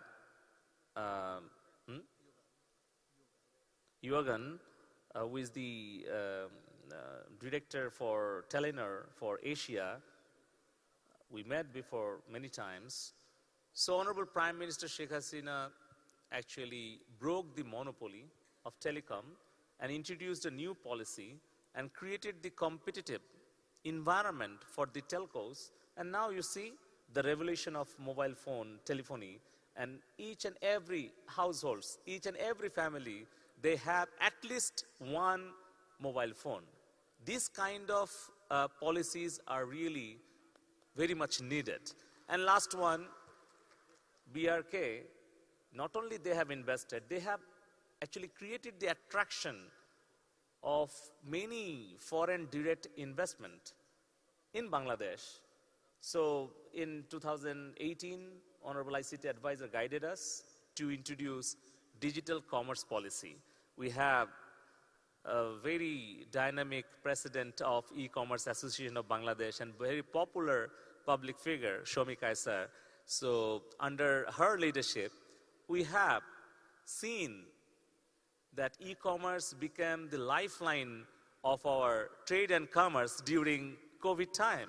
So these are the success stories of the transformation of digital Bangladesh. So lastly, I would like to share with you that we have a target to create innovation ecosystem in Bangladesh, because over the last 50 years of time, our economy totally based on agriculture, expatriate workers' remittance, and garments. These are the 3 areas of source of our economy. But now, slowly, we are transforming from labor-based into technology-based. And our future target is to be knowledge-based economy by 2041. And that is why we are setting up 57 research and innovation centers inside the university campuses, and also setting up university incubation centers. We have another target to create entrepreneurial supply chain. Honorable ICT Advisor Shajib Wazir-Joy told us one simple vision and philosophy of him, that is, he told us there is old English saying, if you give a man a fish, you can feed him for a day. If you teach a man how to fish, you can feed him for his lifetime. So that philosophy we follow, and we are creating our youth as a job creator, not as a job seeker. So we would like to create more problem solver than more problem creators. So we have introduced coding in our primary education. We have introduced programming in secondary, higher secondary level. We are setting up innovation research center. And lastly, we would like to create the startup ecosystem because we believe that these young startups, they are actually going to lead our smart Bangladesh by 2041.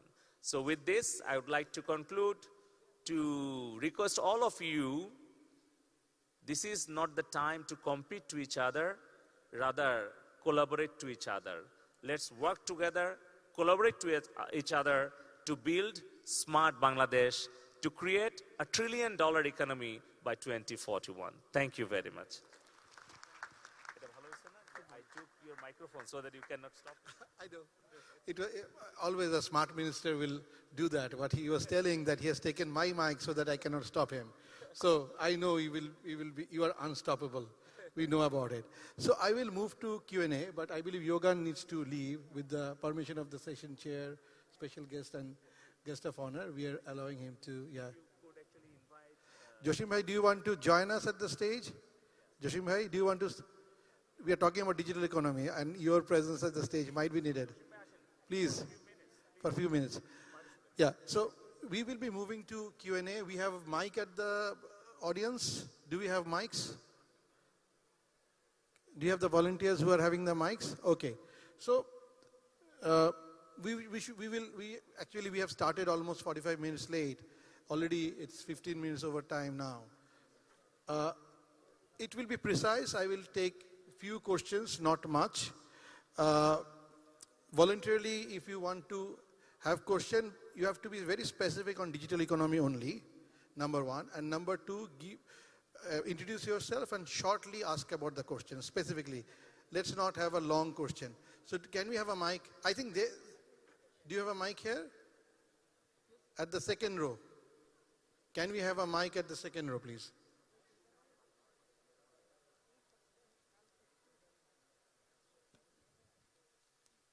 Second row here. Quickly introduce yourself and specifically talk about the topic. This is Sanjid. I am the founder and CEO of D-Logic. My question is regarding digital economy, how you are thinking about, as there are different industry leaders are here, and thank you, Polok sir and the industry leaders for a wonderful session. So the specific question is how data consolidation or data partnership will evolve the whole ecosystem, because considering the smart Bangladesh we want to build, definitely the data collaboration among the different industry and also data consolidation and how we are going to build an insight-based economy. Your question is specific to someone at the panel or I can pass it? No, it's for everyone. So we are talking about data. Polok Bhai, do you want to take it? Yeah. Thank you for asking very important question, because we all know that data is going to be the next currency. Data is going to be more valuable than oil or gas or any of the mineral resources. So that is why we have decided to draft a law on data protection. It is almost finalized.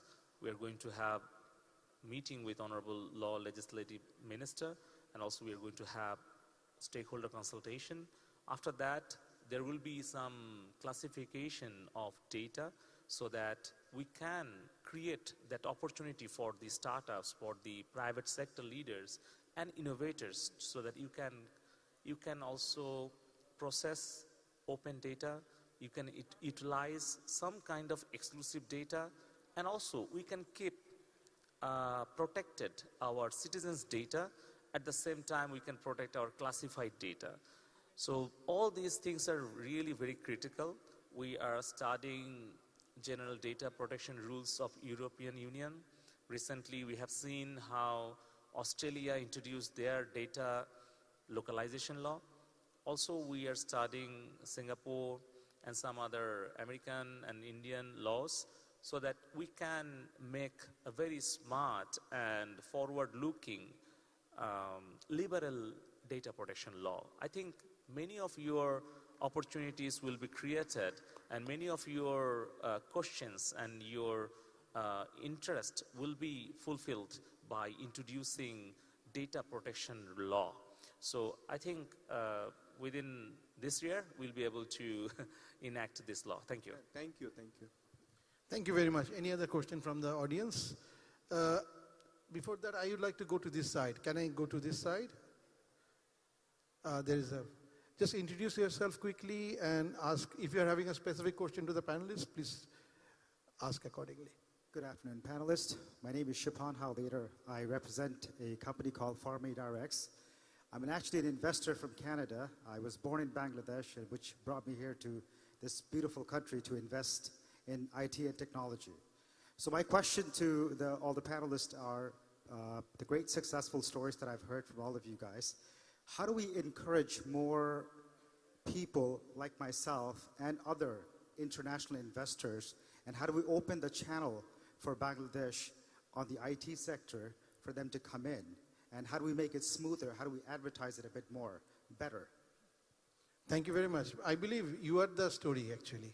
So you are talking about you have invested as a NRB. So why don't you give your story to us before we will talk about it from the panel?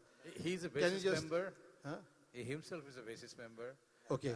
So you know how we work, and for any sort of investment in IT, it's a two-way communication. First of all, anyone wants to invest in ICT, we always welcome them to come and talk to one single point destination, which is basis.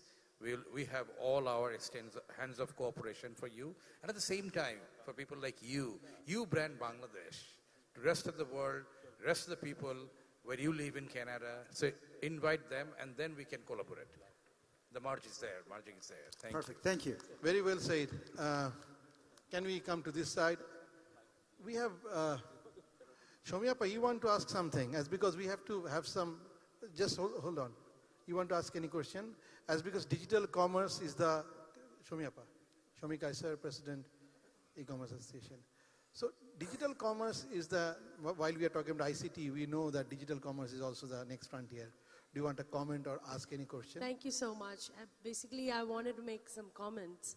I was thinking while hearing the presentation, first of all, thanks to our ICT Smart State Minister for such a wonderful and a very holistic presentation. It gives the entire picture what's going on, what was going before, where we are now, and where we are going to go forward. And thanks to all the panelists, and also thanks to our dynamic FBCCI president to be here on the stage. The comment that I wanted to make is basically what actually the Daraj CEO and Vivek Sood was mentioning in terms of digital literacy in every layer.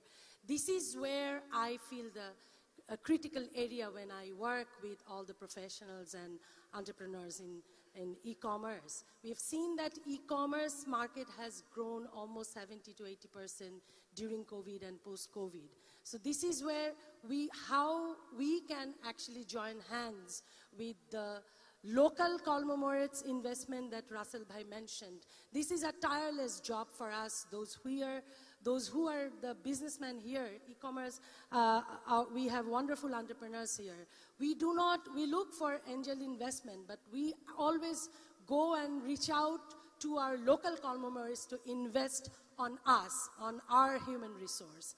Another, to Daraj CEO, I want to thank you when you were mentioning about the customer-centric service. But during our last 7-8 years journeys, 9 years journey, we've seen it was very difficult. Our customers are very adaptive. We have seen how Telenor or Robi Axiata mobile operators, for their services, all the consumer all over the Bangladesh, people who didn't have any literacy about the device, but they operate a mobile phone. So we know that our people are very adaptive in terms of digital literacy. But when we suffer constantly with our customers to give them the literacy, how to actually use the online platforms.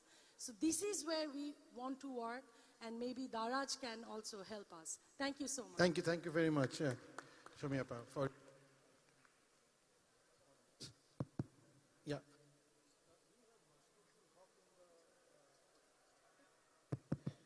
We have Mashkukul Haq here.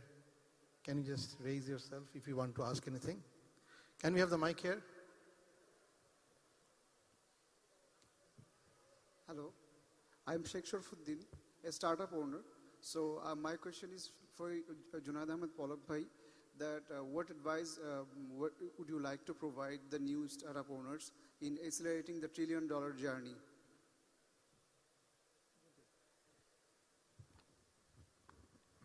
Thank you very much for asking me very interesting question that how startups are going to play a role to achieve this $1 trillion economy.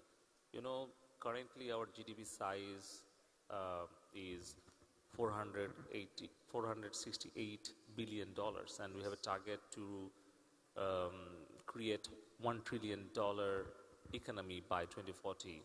And I have already shared our target for startup ecosystem. By 2025, we would like to create 5,000 startups, and from these startups, they will be contributing in our economy. They will be creating 3 million jobs, and we have a target to create 5 unicorns by 2025. But I would like to share a simple example that over the 50 years of time,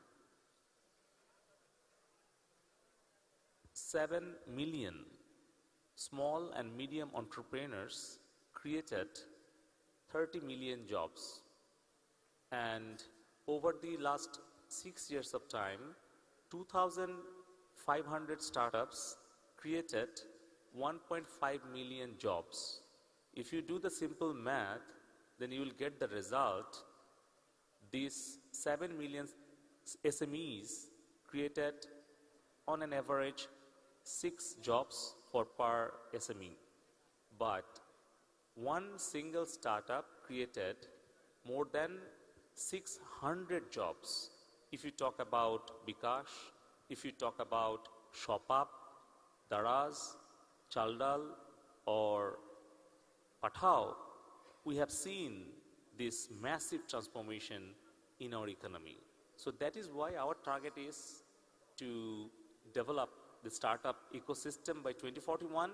We have a target that 20% of the GDP contribution will come up from these startups. That is our target. Thank you so much. Thank you. Thank you. Can you fix this mic? I will take last question from this side of the room. I will go to, I have taken 2 from this side. Asif, I will come to you later if I will get time, because I have already heard from Shomiapa from this particular sector. Any other person, if you want to ask any question? So good to see the FICCI, Foreign Investor Chambers ED is here, AmCham ED is here, US BBC Director is here, and so on. So I'm seeing a lot of chambers from the foreign, representing foreign companies are also here. Last question from this side, apart from Asif. Huh? At the back, can we have the mic there? Please quickly introduce yourself and ask a specific question.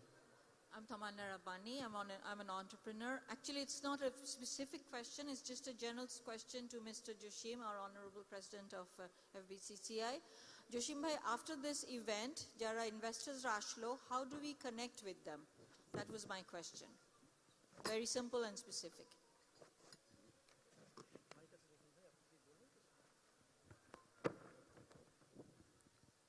Thank you very much.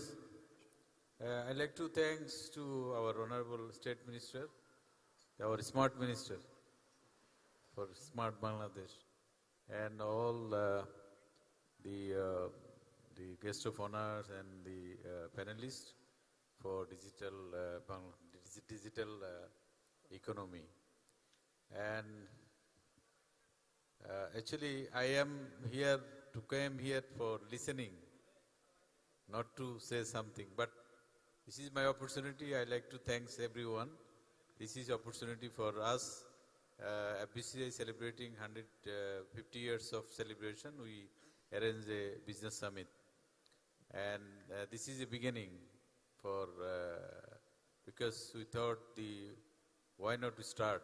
So FBCCI started this journey, the business summit. Maybe every 2 years it will be signature the event for FBCCI. The next, the FBCCI, leaders, they should continue. And what the question from the audience? Thank you very much. Actually, you know, we have all the database with us, who is participating, and this time we the panelists and everyone, visitor, everyone, we have a digital database. Everyone, we have this, you know, the QR code. So we have every details now. Even for 896, the registered participant, and they have interest of areas. So we have every details now with us, and also the all the at this moment this is a panel session, and there is another parallel session. 4 parallel session is going on. Another 4 room. So every parallel also same arrangement. So the outcome of the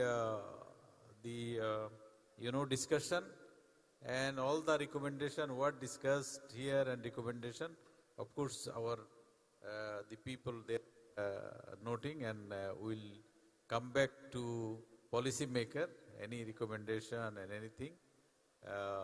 Of course, if you have any specific question, you can get from FBCCI. FBCCI will help you to, if you want to connect any the investor or any one of the participant, maybe we can help you. Thank you. Thank you very much, Joshim Bhai, for hosting all of us here. We will have a vote of thanks after the guest of honor's speech. Let me move to our honorable guest of honor for today's session, His Excellency Masood bin Momen, Honorable Secretary, Ministry of Foreign Affairs. Sir, over to you. You have heard so far, and your presence during this session meant a lot, as because when we are talking about moving to $1 trillion economy, talking about FDI, having a digital economy and robust economy, your kind presence is really make big sense to us. Thank you. Over to you, sir. Thank you, Kamal Bhai, our moderator for this afternoon. Honorable State Minister for ICT, Junaid Ahmed Polok MP. Thank you for your very comprehensive presentation. I think after your presentation, not much out there to say, and also the distinguished panelists who have also covered. Let me first congratulate FBCCI for the 50th anniversary and the program that have been chalked out. We were happy to be part of this endeavor. And Joshim Bhai has mentioned that 4 other simultaneous events are happening, but his presence in this shows how much importance he and FBCCI attaches to this particular sector. And we have a very, I think, rich crowd here from various sectors, all interested in ICT. What our Honorable Minister mentioned, that he has this missing link, mentioned academia. But I see a lot of young students, so maybe they can be considered as a proxy for the academia. I was just, you know, in Doha for the LDC 5 conference with the Honorable Prime Minister leading Bangladesh delegation. And many delegations mentioned during this conference that we should not have a single dominant exportables in the export basket. And in Bangladesh's case, of course, everybody knows that 83% of our exportables are garments and ready-made garments and the related products. And also the destination is also very limited. It's North America, Europe, and Japan, and a few other countries.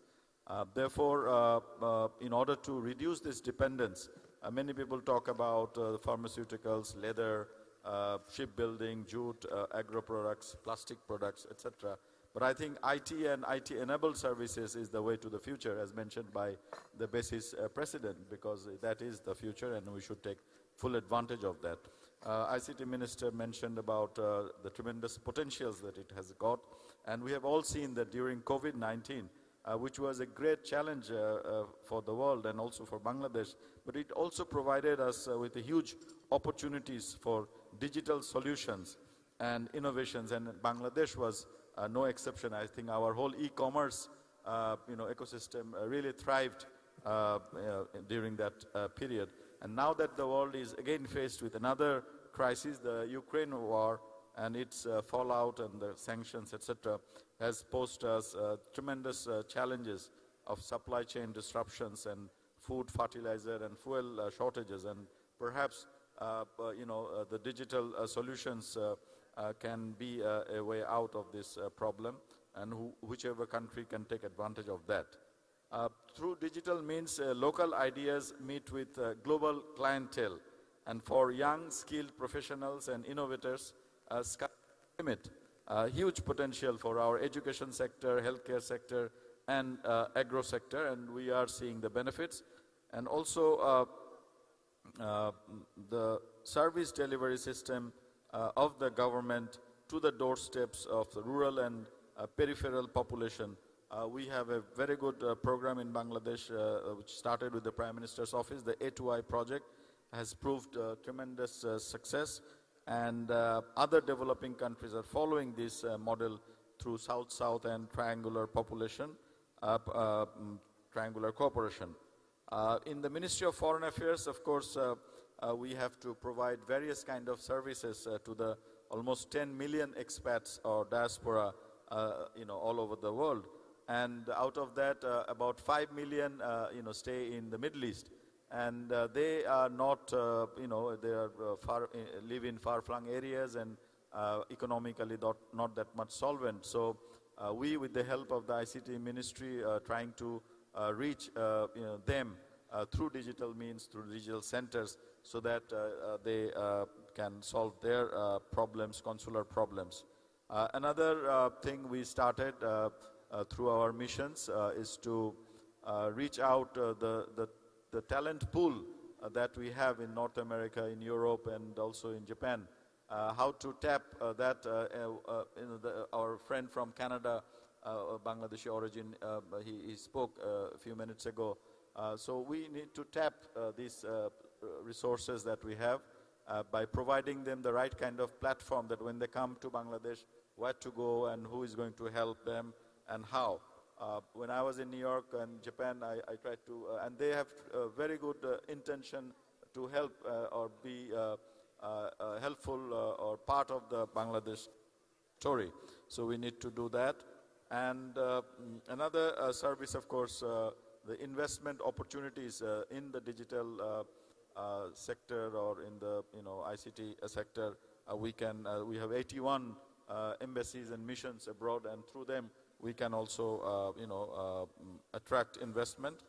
And I think in terms of challenges, what was discussed by some of the panelists, that first of all, investment in technology infrastructure, whether it is fiber optics or 5G network, or and also the right kind of policy or regulatory framework, not to obstruct anyone, but to facilitate further investment. I think that is important. And last but not the least, the question of security, which was mentioned by Honorable State Minister also, that security, the digital, the privacy, the data protection, and also the digital authentication for financial services. So these are all important aspects, and of course, these are work in progress. But like Basis President, I am also optimistic that with these kind of policy mixes and strategies, and the blessings of the Honorable Prime Minister for his vision of the Smart Bangladesh, and also the guidance of the Honorable ICT Advisor, I think we can move ahead in a very fast way, so that we can all leapfrog and take advantage of the opportunities that are presented with us. Thank you very much. Thank you very much. Thanks, Excellency Momen, for your remark, and I believe very, very right point you have picked up from the and summarized it very, very well. So I would request the convener of this session, Syed Almas Kabir, who is also the director of FBCCI, to give a vote of thanks.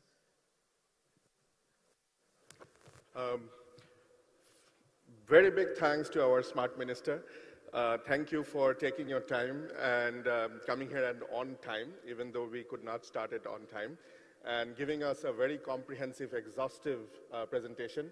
And so I really am thankful on behalf of FBCCI. We are very much grateful to all the eminent panelists, distinguished guests, our moderator, for taking their time and coming. Some of them have traveled all the way to Bangladesh just to attend this summit. Thanks to all the audience for coming here and participating in this wonderful seminar, plenary session. My 2 cents on the topic I really wanted to share. Of course, you can see that the theme of this business summit, Bangladesh Business Summit 2023, is accelerating the $1 trillion journey. To do that, to accelerate to the $1 trillion journey is, for that, digital economy is a must. We must build a digital economy. For doing that, for building a digital economy, the 2 necessary, very, very important things I must mention. Number 1 is skilled human resources. Number 2 is a robust infrastructure. My friend from local companies, local conglomerates, international investors, I urge all of you to invest in these 2 areas, in local infrastructure and human resources, so that this vision can be fulfilled, and this really makes sense for a viable business. Also, for a digital economy, we need to iron out a few creases. Our policymakers are here. They have listened to your all the suggestions. So I believe that they will implement those policies. Another thing is that the industry, the ICT industry in Bangladesh, investing in ICT industry in Bangladesh makes sense, business sense, because people have realized, all the businesses have realized the potential, or rather the need of technology. So more and more businesses will keep on investing in technology, and for that, your investment in the ICT industry will be very much viable, because we have investment-friendly policy by the government, and as well as a young population that can adapt technology very, very easily. So for that, I urge our investors, local and international, to come and invest in the ICT industry. I must conclude by thanking our President, Mohammad Joshimuddin, to not only envisioning this international summit, the huge international summit, maybe the biggest one ever, business summit in Bangladesh, but to implement it. He has been working tirelessly for the last 1 month, working almost 18 to 20 hours a day. So thank you, Joshim Bhai, for doing this. And I believe that this session, not only this session, all the sessions that we have, the outcome will actually contribute towards the acceleration to the $1 trillion journey. Thank you. Thank you, Almas Bhai. And the topic was harnessing the digital economy to unlock new frontiers for smart Bangladesh. Last 2 hours, you were with us, and you have heard from the first unicorn of the country. You have heard from the largest digital commerce site, Daraz. You have heard from the telecom industry. You have heard from the private sector. And finally, it has been endorsed by our Honorable State Minister, our Foreign Secretary, and our ICT Secretary. At the beginning, he has also spoken.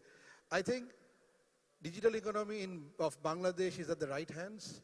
We have to accelerate it. We have to take the right decision to take it to the next level. And thank you, everyone, for being here for the last 2 hours and patience hearing from the panelists. Thank you very much. I believe there will be a crest giving. So over to MC. Yes, thank you, Kamal Bhai. Yes, we have a few doing honors to our distinguished panelists and the chief guest and the all on this stage. I would request Mr. President, Mr. Joshimuddin, to kindly do the honor of presenting the crest. First one goes to Mr. Junaid Ahmed Polok MP, Honorable State Minister for Information and Communication Technology of the Government of Bangladesh. A very big hand for him. A very good presentation.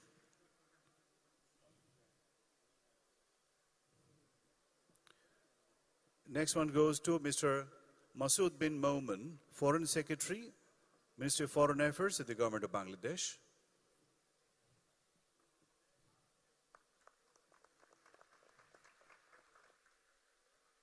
Next one goes to Session Chair, Mr. Shamsul Arifin, ICT Secretary, the Ministry of Foreign Affairs.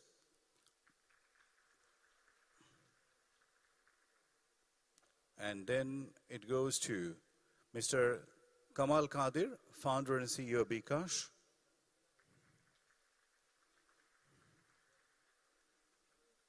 Then it goes to Daraz CEO, BRK.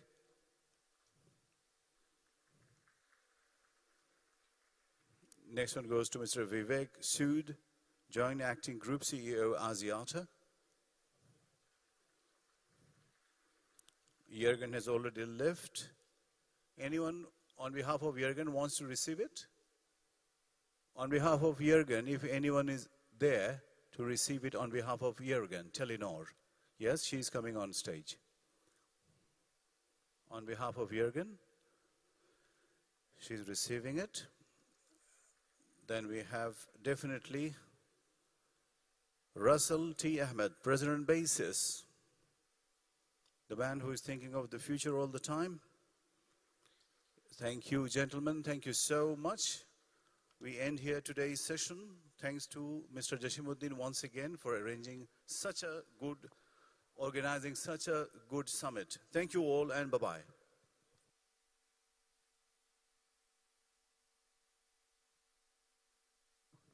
The moderator, come on, man. The moderator is being given now. He was supposed to be there in the last. Kamal Bhai, the country manager, MasterCard Bangladesh, and he is also the vice president of American Chamber of Commerce in Dhaka.